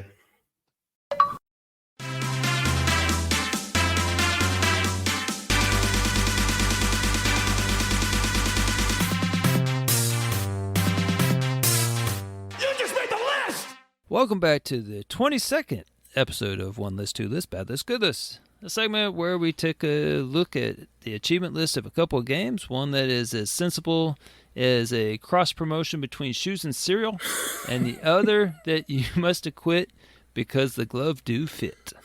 What exactly makes those lists good or bad? Well, that's what we will be discussing. This is One List, Two List, Bad List, Good List. I am Elroy OMJ. And I am joined today by an individual who will record with the left side of his brain, because if he used his right side of his brain, it would be over too quickly. He is Inigo Montoya.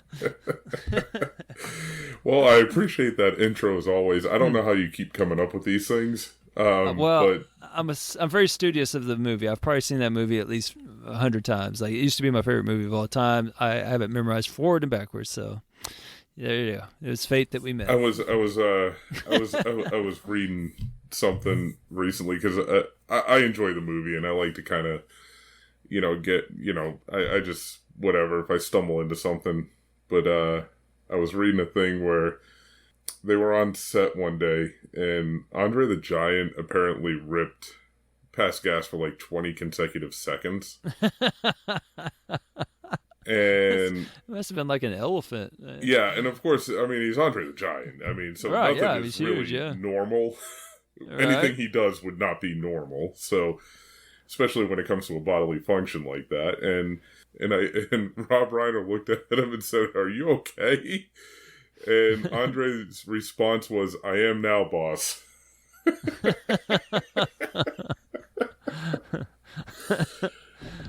Oh man! Right? God, I mean, just there's just so much about that movie.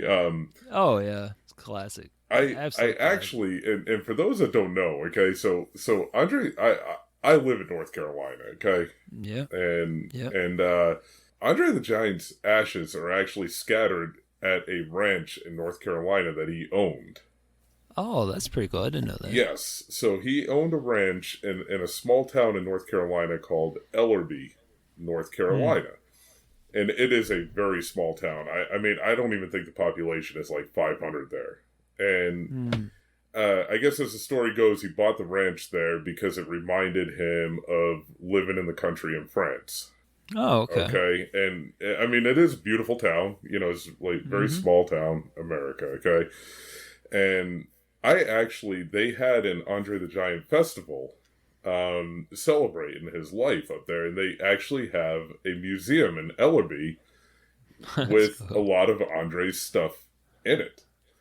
That's cool. And they actually have a lot of Princess Bride stuff from the movie set is actually at that museum that Andre had while filming the movie. And that was I went up there, I think maybe 2 months ago or something like that for that festival, and it was really cool to see like all the stuff, you know, like his costumes and everything from the movie. They have them all on display, so it was a pretty good experience. That's cool, man. That I would enjoy that because I mean I'm quite the fan myself, so it was my favorite movie growing up, and I can't believe that the movie is almost 40 years old at this point. It's wild to think about it. And another thing I really like about it is the fact that they respect it enough, they being, you know, the powers that be, that they've never tried to remake it. See, yeah, so and you wouldn't be able. It wouldn't work. It would not work. Like there's just no way. It was the cast. It the really cast was made the it. cast. Yeah. I mean, everybody was perfectly put into their roles. Yeah, I agree. I just think it would fail epically. I think they know that there's no way you could recreate that. So yeah, the chemistry. You know? Yeah, because there's some stuff you just cannot touch, and that's one of them.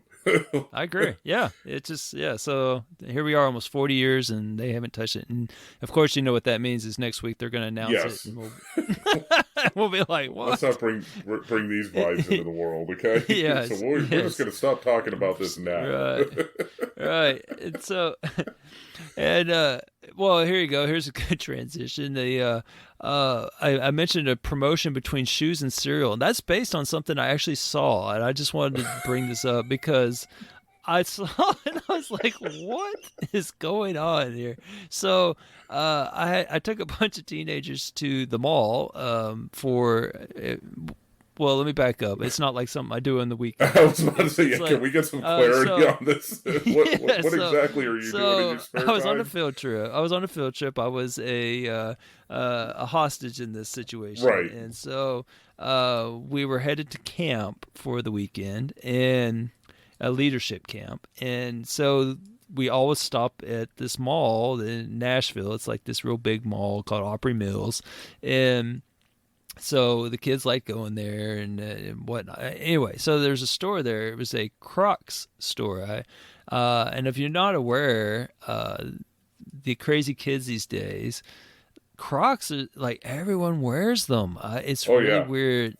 Like they're like the most popular shoe. I mean, they got to be the most popular shoe. They're everywhere.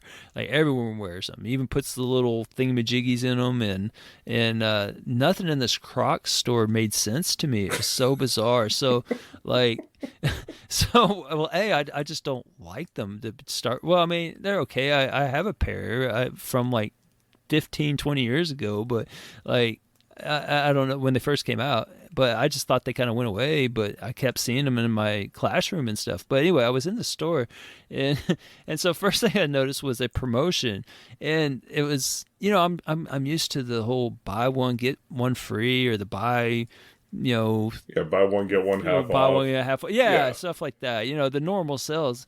And the sale, I wish I could remember it exactly. I had it memorized for the longest because it was so bizarre. It was like, buy 12 get 14 free, I think is what it said. Like, what yeah, like that's exactly what I said. And I looked at it for a while, and I was just like, it just nothing. I had nothing. I was just like, buy 12 get 14 free. Like what is that? Like, so bizarre. Like, so random. Like you could use some fractions on it if you really wanted to go that route. You could say buy 6 get 7 free, but it's like buy 12 get 14 free. It was so odd. That was my first sign that I was in a place that made no sense. Besides there being Crocs, and that was the only thing in the store that didn't make much sense. But yes. Now this is that moment where I'm going to throw you the curveball, okay? All right. Well, I haven't even got to the cereal yet. Right. But I got to throw the curveball here because if I saw a promotion like that, I would take full advantage. Okay? But buying 12 and getting 14 free. Yes, I have my reasons, okay? Because my wife thinks I'm a nut job because when I buy a pair of shoes, I tend to buy 4 or 5 pairs of shoes at one time. Okay, I see where you're going with this. So, because of the fact that I have, and I live in this world that some people will experience it or live in it, okay? And I'm in that select few that live in this kind of like alternate universe or whatever where it's impossible to find shoes. Because I wear a size 15 4E. Oh my gosh. So this is not a shoe you typically just walk into a store and say, well, I need a 15 4E in this because I like this style. No, you buy your shoes based off of, I found the size, I have to accept the fact that they look the way they look. I did say I walked into a Crocs store, not a clown shoe or us, right? I did mention that, right? You did. Okay, so I'll make sure. So when I do find shoes in my size, I tend to buy 5, 6, whatever amounts of pairs. Okay, no, that makes sense. For fear of not being able, especially if I like the way they fit, for fear of not being able to find shoes. That makes sense. I got you. So I would be the one person that would take advantage of the buy 12 get 14 free. Okay, well, let me pump the brakes on that because I don't think it was for shoes. It was for some those things you stick in your shoes. I forget what they call. I want to say they're giblets or something. Okay, now you got me lost because I was thinking insoles. I was like, no, it wasn't insoles. It's like these little decorations they put on their shoes, like on Crocs. Oh, There's little holes, and I want to say it's called giblets, like turkey giblets or something. I don't know. The things people spend their money on. I'm sure that someone's yelling at me right now that they're not called giblets, or kiblets. I don't know. That's like dog food, isn't it? Which brings me back to cereal. So. I still need to see how you're tying cereal in. Yes. So that wasn't the weirdest promotion I saw in the store. Oh, gosh. Because as I was waiting for my students to finish shopping in this store, I just was at the front of the store and I was just looking around and, at things. And I saw a sign that said, Monster cereals are here. And I thought, where? And they said it's like Crocs Monster cereals something. I wish I had taken a picture of it. I couldn't believe what I was seeing. And so if you're not familiar with Monster cereals, which you probably aren't because you probably haven't seen them since the 80s, which I hadn't, that's the Count Chocula, Blueberry Frankenstein. and Frankenberry. Yeah, the ghost and the Frankenstein thing. And so so it gets weirder. So they had Crocs that were one of each of those. And so they were kind of decorated. Like one of them kind of had blue on it for the blueberries. One kind of looked like chocolate, and one was kind of pink because that's what the Frankenstein thing is. But then I saw that it said that they smell like those cereals, and I'm thinking, okay, so you have shoes that are related to food, and now they're smelling like food, but they're shoes, and most people don't wear socks with them, and at least I don't think you wear socks with Crocs. Do you wear socks with Crocs? I don't know. You're not asking the right person, because I've never owned a pair. So, but anyway, I don't think they're going to smell like that very long, is what I'm saying, and so it just seems so odd that you would have a promotion between cereal and shoes and make them scratch and sniff. I don't know. It had to be the most bizarre thing. Anyway, so achievements. So there's some stuff you can't unhear or unknow, and thank you for planting this into everybody's head now. There you go. Because we can't unknow anything that you just said. Yes. Elroy goes to the Croc store. That's what we're doing. Okay, so now that we've wasted all our time, Elroy is now accepting donations to get a GoPro so we can start filming these events live. Okay, there you go. Yes. Just be like me walking around going like, "What?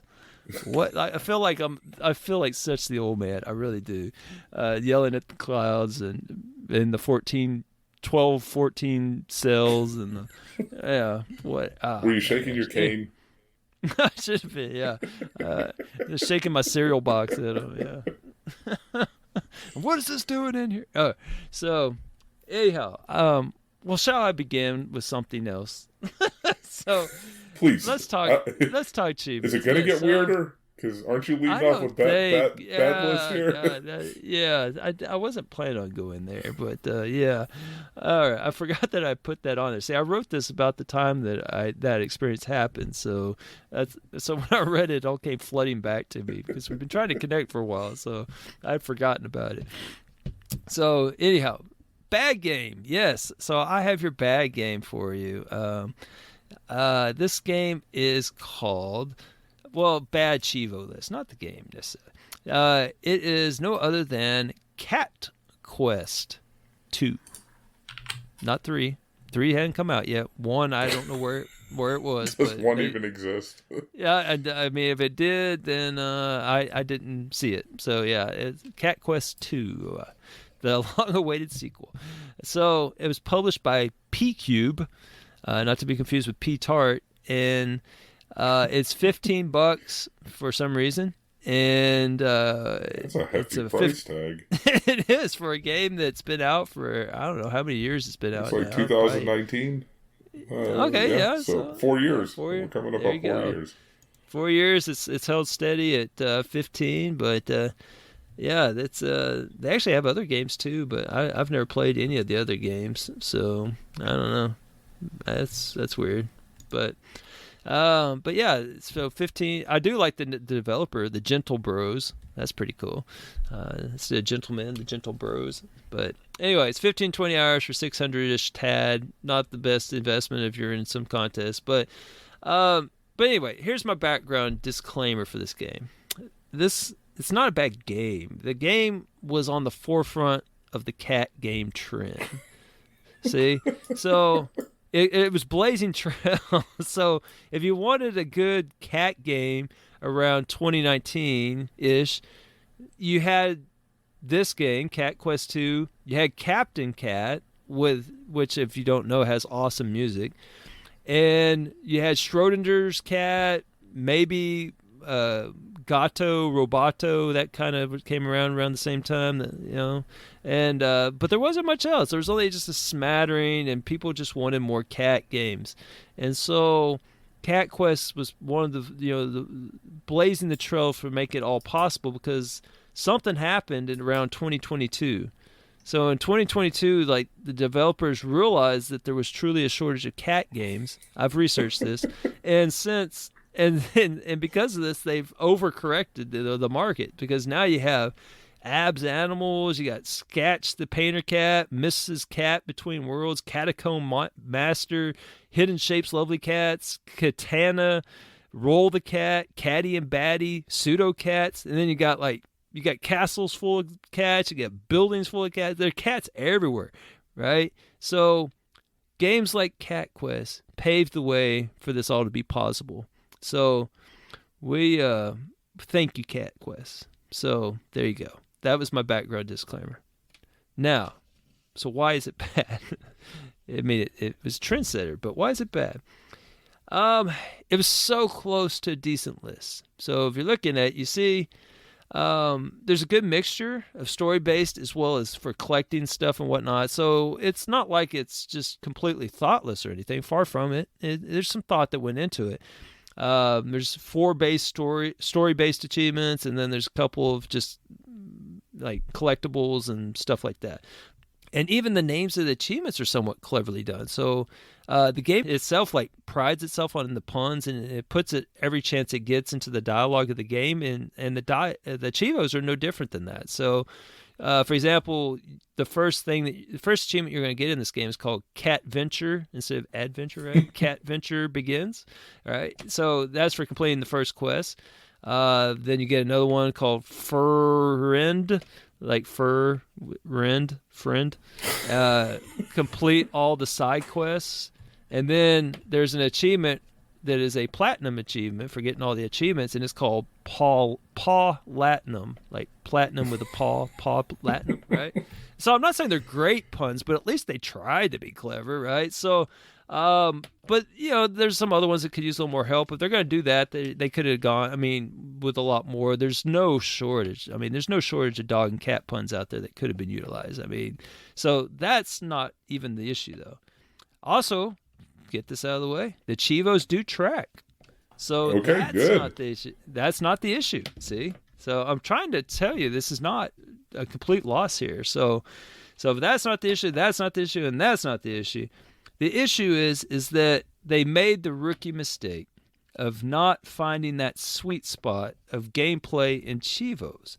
And I've brought this up before, so I'll bring it up. I keep bringing it up because a good pacing of the achievements enhances the game. So it like makes you feel better about what you're doing and kind of gives you like that a little something, like a pat on the head of your, like good job, you did it, like a participation ribbon, if you will. Yep. So all right. So for example, here's my example of where this kind of falls on things. So you work your way through a dungeon. You beat the boss, and you get an item out of the chest at the end. Okay, just standard fare.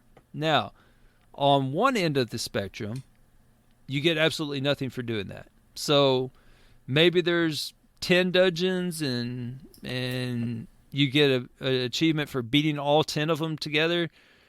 Something like that. That's too little. See, that's not enough. So you get one achievement for like doing 10 dungeons that are like very long dungeons, and that's too little.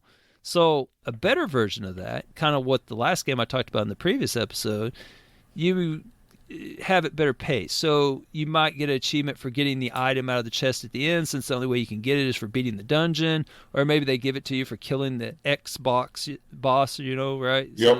So, something like that. So you get something that signifies that you did all that. That's kind of the preferred way. And then you have games that are on the other end of the spectrum that overcorrect, and you get an achievement for starting the dungeon, you get one for killing the boss, you get one for finding the item, you get one for exiting the dungeon, and maybe a few more on the way. See, that's too much the other way. See, that just makes it where it's not special. Yes. So there's a sweet spot in there, and that's what this game is missing. It just massively undershot that sweet spot. So this game only has 10 achievements, but it really doesn't, because one is for unlocking the other 9. So there's really only 9 achievements, because the other one, you unlock the last achievement, and hey, you get the 10th achievement. So the game is 15 to 20 hours long, and I think that's a little. I think it's closer to 20 to 25, but maybe I'm just playing it wrong. And the first achievement it's unlocked almost like immediately within the first 30 minutes, I would say. So that's for finishing the first quest. So you start the game up, and like 20 minutes in, you get the first achievement, and then the wait begins. So it's going to be like, I'm sure that, you can see, if you look at the distribution of achievements of the 3,293 people that have started this game. Only 1,198 of those have one achievement won. So they started the game and they just lost interest before they got to the next achievement. It's just like, I mean, that's a third of the people that started this game never get past that first achievement, and I understand why. And it's not like it's a tough game, because I mean it's only worth 600 tad. I mean, it's an easy game, average 1.5-ish, 6-ish ratio, right? And so there you go. Like it's because you get one for 20 minutes and then you're like, good Lord, am I ever going to unlock anything again? Like literally you're going to be waiting about 5 hours before you get the next one. And it's just the next one. You get the second achievement about 5 hours, and then you're looking at another 5 hours before you're probably going to get the next one. I haven't even got to the third one yet, because I mean, it's just a slog. And then it looks like it's paced about the same, where it's about 5 hours in between the 4 story-based achievements. And, if you're playing this game for, very casually, 5 hours between, I mean, I just don't have the patience for that. So, like, for example, if I'm the kind of guy that just wants to spend 5 minutes at a gas station, I'm not going to spend 5 hours at a gas station waiting for my car to charge, because that's just silly. See, like you want to just get the gas in the car and get going, right? You don't want to just sit there and just wait. If there's anything available to hook your car up to, I mean, that's just silly. I don't know why people would do that. I do. I told you I was going to give you crap about it. Right? But I actually, I don't do that. I just plug it in my garage. That's all I do. Okay. All right. So, all right. And then I go to sleep. I don't blame you there. Well, you could sleep at the gas station if you want. I mean, could. Set a timer. Yeah. Get some rest down the road. I don't know if I'd be comfortable doing that. Yeah. Anyway, so what's the other 5 achievements? You get one for completing like every one of the blanks. So, for example, you get one for obtaining all 101 pieces of equipment. You get one for completing, no small task there. It's not 20 pieces of equipment. 101 pieces of equipment. You get one for completing all 67 side quests. You get one for clearing all 73 dungeons. So, again, like, it's just, like, it's such large numbers, and it's just like, I gotta do all of this. We kind of talked about this in our last episode. Like, does it really bring any value? Like the last 30 dungeons or the last 20 side quests, or is it really that difference than the first 30, 40, right? So things like that. So it just everything's backloaded, and the game's a little on the redundant side. Yeah, it is. There's not much to it. I mean, the game's only 725 megabytes large, so it's not like there's a whole lot of options to do a lot of interesting things. And I don't know. Bells just go off in my head when I'm sitting down and I'm 5 hours into a game that's not even a gigabyte large, and I'm not getting any achievements. I start to think that it's busted, honestly. And it's just like, I don't know. It's just... Maybe I'm just ruined as a gamer. I don't know. It's but you're not convincing me in any way, shape, or form that this should be a game I should add to my list. well, and that's a shame too, because it's not a bad game. It's just, I don't know. I think the disconnect is that I wanted to play this game and enjoy it, and the achievement list honestly is getting in my way. Like I just. If it had more achievements along the way to keep me interested, I think that it would be a different story right now. It would just be like, oh yeah, this game's underrated kind of thing. And and I think the thing that also really bothers me is that I know that they're clever. I mean, you see it in some of the other achievements that they have. I mean, they show it all game long. They put as many puns as bad as they are into the game, like into the little text.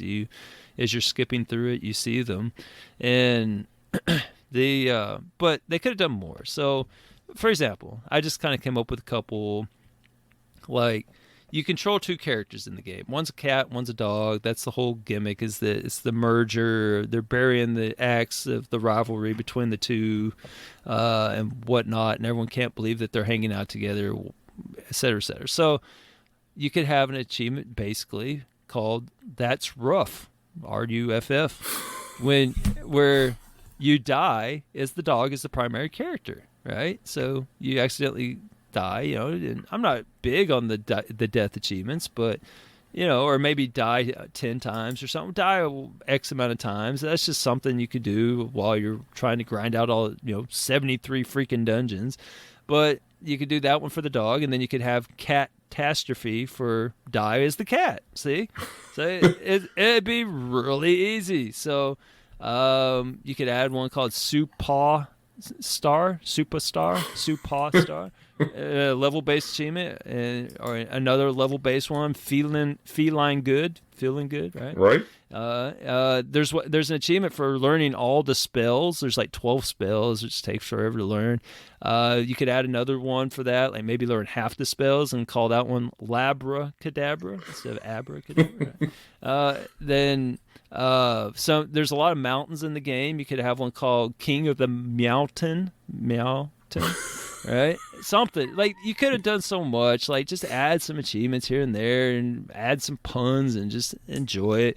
Have fun with it. And it kind of looks like with a short achievement list, this is typical of the phoning it in.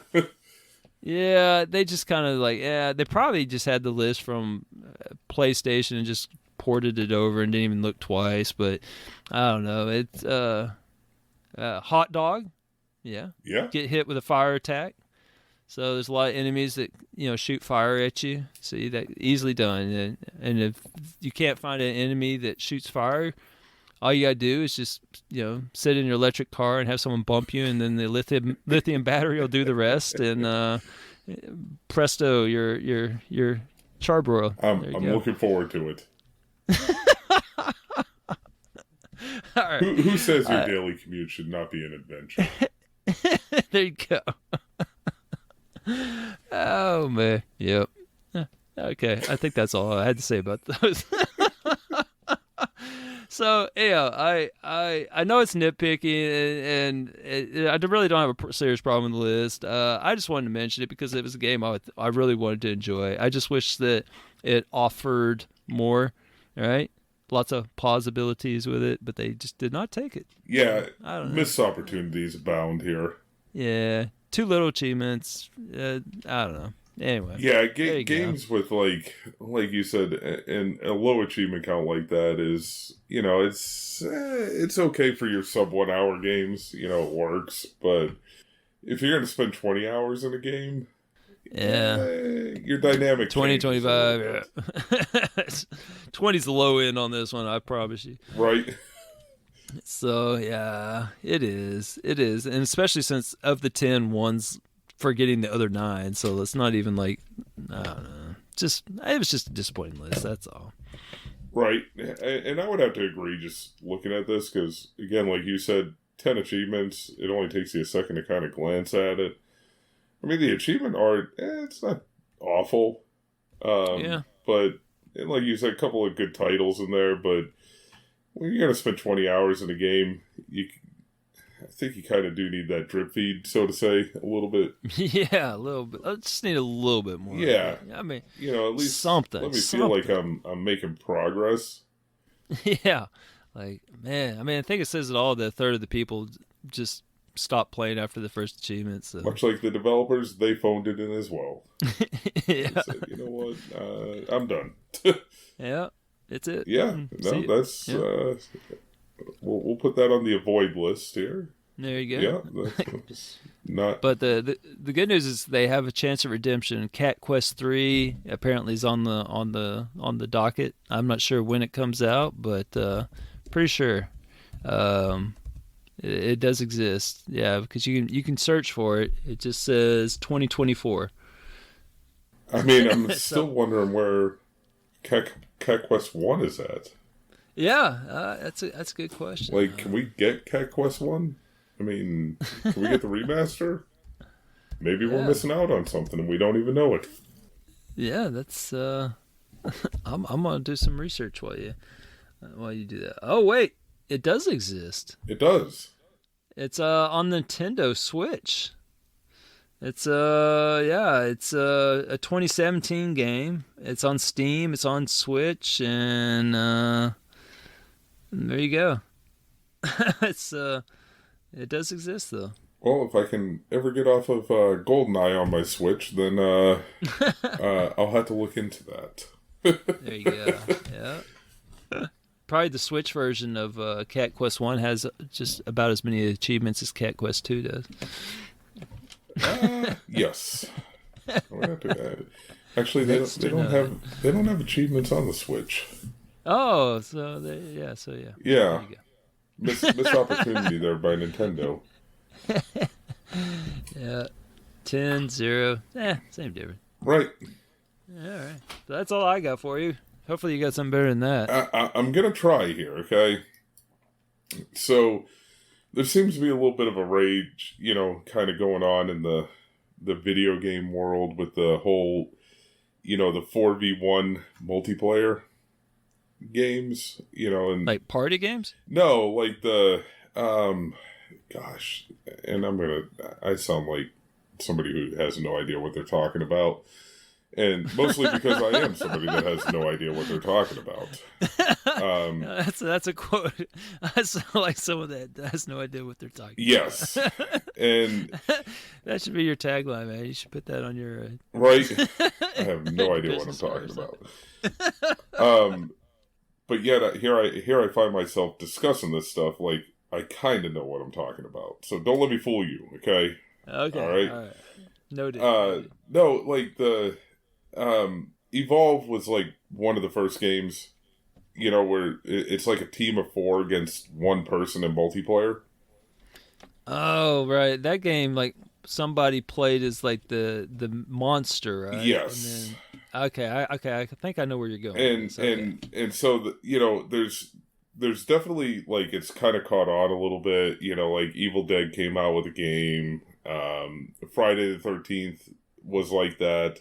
Oh yeah, where somebody's Jason, yes. And then I'm with you. Okay, yeah. I know what you're talking about. And I think recently Texas Chainsaw Massacre is in that same format. So they're taking a lot of these like older licenses and turning them into these, and they become popular.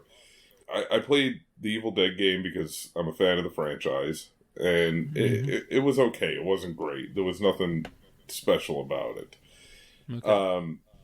And even more so, there wasn't anything special about the achievement list in that game.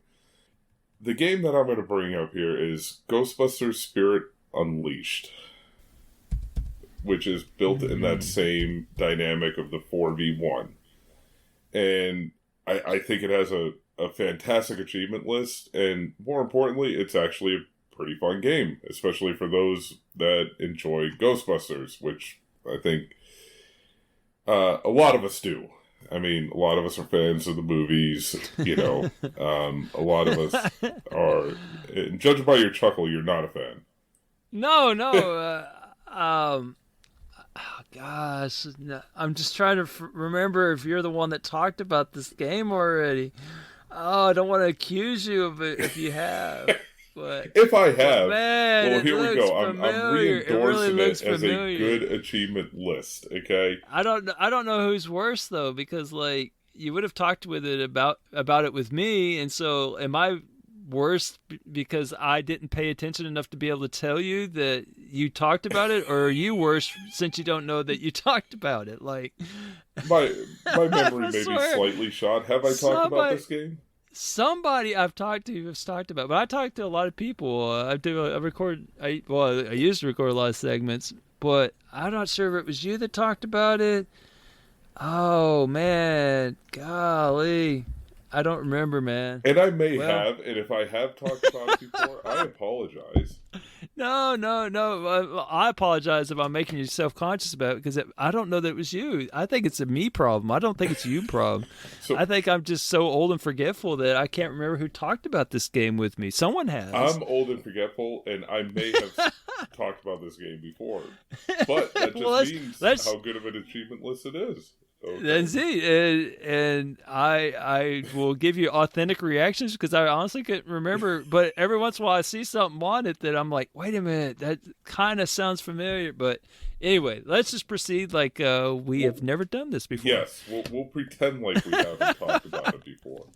And for anybody listening that may not have heard the previous time that we talked about it, this will be new to you. For those that may have heard it before, if I have talked about it, please let me know if I have, and call me an idiot. Oh man, I bet you like KT Echo, he like knows everything about the podcast. He probably would know. And what would be really funny is to like listen to one, listen to the other, and see if I make the same jokes, and if you know like we make the same jokes, and oh man, it'd be really kind of funny experiment to see. Right. Because I don't remember anything about talking about it. So I honestly don't. That's why I selected the game.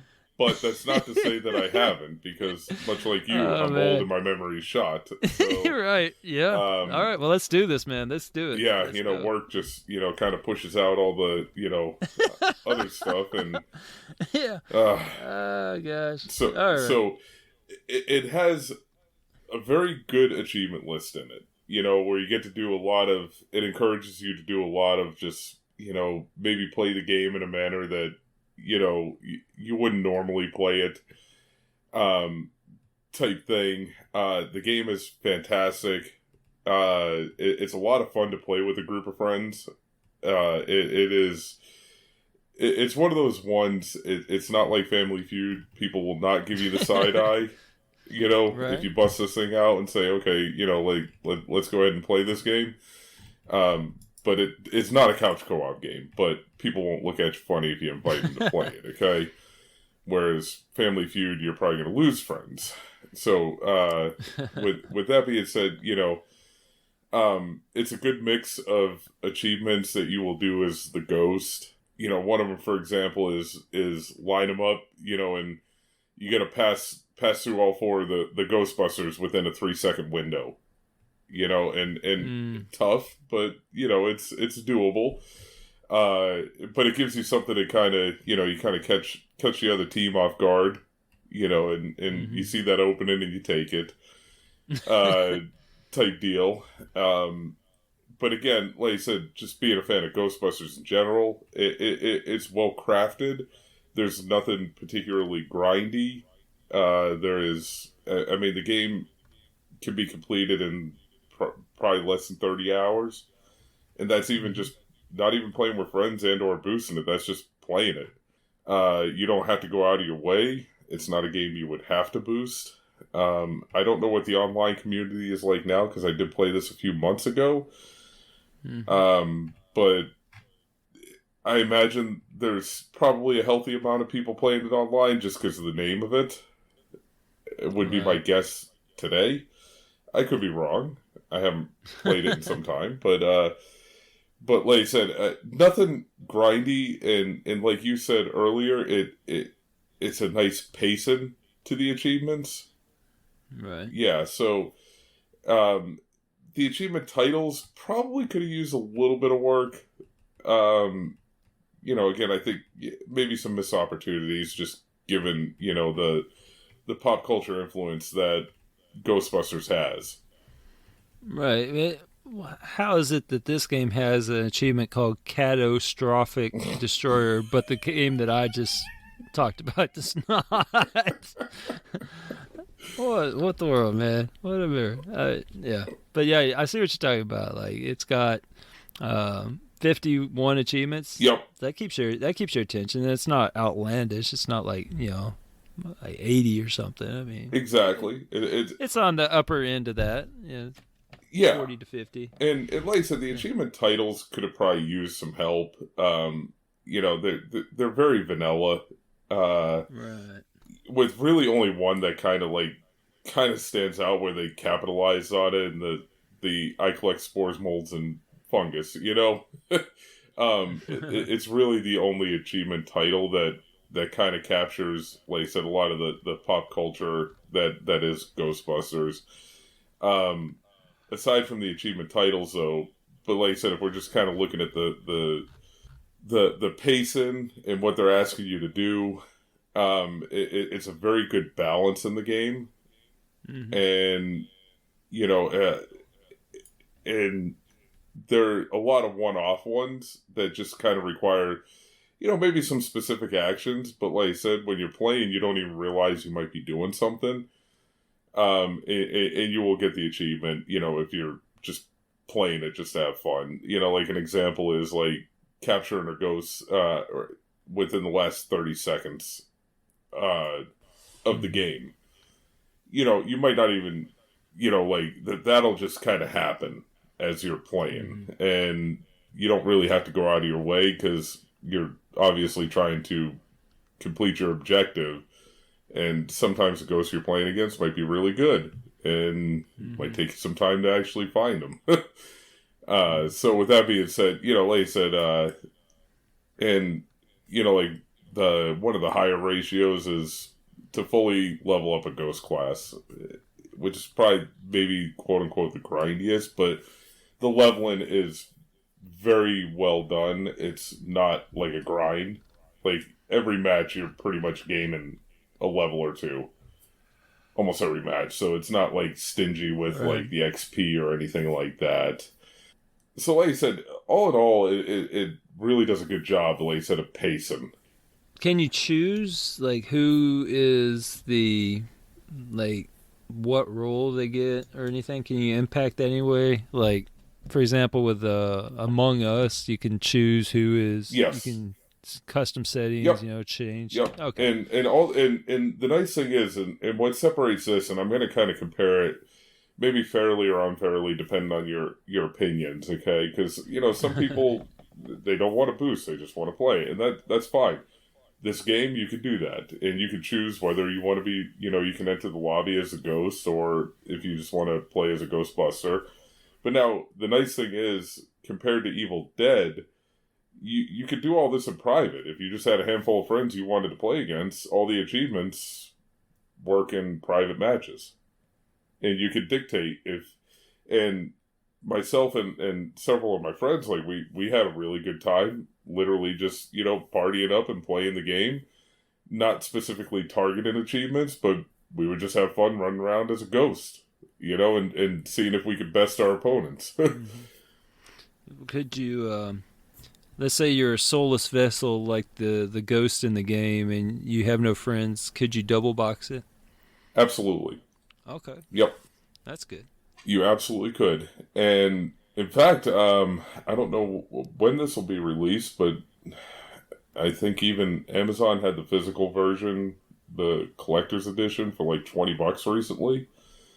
That's pretty cheap, given that the game itself's $20. Yeah, and the collector's edition, you get a few goodies with it and everything. And now, obviously, you can double box, because it's not digital, but for those that are interested, the prices come down. You can find a pretty good deal, like I said, on the collector's edition, and really $20 for the game itself is, I'd say, a much better value than Cat Quest 2.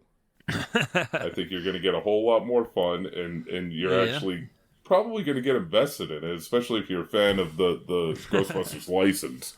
Right. What does one get with the collector's edition, out of curiosity? You know what? That's a good question.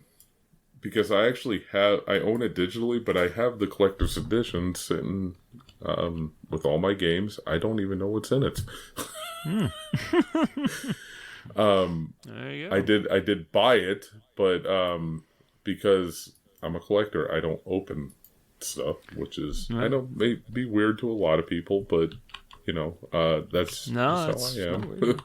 It'd be funny. If they. Since it's Ghostbusters, kind of, fake scary kind of a thing, like if you opened up the collector's edition and it was kind of like one of those snakes that jumps out of the can, that would be so awesome, man. That would be great. Yeah. Oh wow, what the hell? And then you have your game in there and whatnot, but maybe like a green snake that's shaped like Slimer or something like that. It jumps out of the case the first time you open it. That'd be pretty cool, I think. But yeah. Well, you wouldn't expect it. You wouldn't expect it. That's for sure. It looks like you get the Tobin Spirit Guide, replica case, some stickers, and a poster. So it's not anything really fancy. But okay. Yeah. You get your full $20 worth. Yeah, you'll get the $20 worth out of it. At that price point, you absolutely will. Awesome. Yeah, so it's like you said, it's nothing elaborate or anything. All right, and this game, it came out not too long ago, so that's pretty cool. Yeah, the game is not that old. October 2022. Yep, that sounds about right. So it's less than a year old. A year old. And like I said, it's honestly $20 for it digitally is a pretty good price point for what you get. That's cool, man. So get your full endorsement. Just a nice little relaxing game you can play with friends, and or if you just wanted to sit by yourself and double box it, you can do that too. Now some of the achievements may be a little bit harder because you might need to have 4 people. I think. That'd be tough. Yeah, to replicate. But not impossible, I don't think. Right. Yeah, it'd be tough. If you have the resources, you can make it happen. But right. Yeah, if you had to set up, I guess kind of like mine. Jeez, yeah. I could probably wing it. Yeah, I think I could. multiple inputs on the TV. Yeah, beautiful thing too. Yeah. So, I don't know. And more Xboxes than any adult should probably own. Yeah, for sure. Yes. For sure. Well, and it's also crossplay, HDR. Yeah, it's just a nice little game. It looks like. Yep. So. Not bad at all. I'll put it in that line behind the the Friday the 13th. that I probably shouldn't have started. That I know the servers are going to be going down, and every day that I don't work towards that is just more time later. Gosh, I should have never started that game. Yeah, it's. I thought that I would be further along in it at this point. Oops. Yeah. Yep. Oops. Yeah, we've all had those oops. I had a big oops recently myself, being a completionist, and I started up a game that I really regret starting because of servers. Oh no, which one got you? It's a 360 game called Mud, and the servers are just a mess. And you have to get level 50 online, and the only problem is after each game, when you complete the race, there are so many. It'll say you were disconnected. Oh no! So, and that's not where it ends, because that wouldn't be so bad because you can kind of bulldoze your way through it eventually. All right. But they give you an XP penalty when that occurs. Oh, so it actually deranks you when that happens. Oh wow! Yeah, so it's one step forward, 3 steps back, and you never get any positive traction with it. And I don't even know if I'll ever be able to finish it, but it was a big whoopsie. Dang, man, you and your racing games, right? Yep, they got you. That's where they get you. That's where I should have played it a long time ago. This is me going back and knocking out some of these 360 games. Yeah, I hear you. That's the cool thing to do, apparently. So right. Yeah. So anyhow, I guess anything else to add? I guess we've pretty much hit the list pretty good. Or at least we tried to. We even talked about shoe stores and mud. So there you go. Right. I'd say we'll chalk this one up as a win. Yes, shoe stores and mud is a much better combination than shoes and cereal. Indeed. Yes. That makes. I see that. See, I get that cross promotion. Right. That's one that actually makes sense. Yeah. Yep. So there you go. All right. Well, as always, Inigo, thank you, my friend, and thank you again for having me. As always, it is a pleasure, and I hope everybody enjoys listening to this as much as we have fun recording it. There you go. That'd be pretty cool. Yes. All right. Well, I guess we'll say farewell. And as always, thanks for listening. Let us know if you have any thoughts about our game selections, cats, Crocs, mud, repeats, you name it. whatever. Yeah, repeat. Yeah. Let us know. Oh man, I can't wait to find out if I know, that right? happened or not. Yep, somebody will know. Yep, somebody will. All right. Somebody with a better memory than me. There you go. All right. Well, thanks for listening, y'all. And take care. All right, see ya.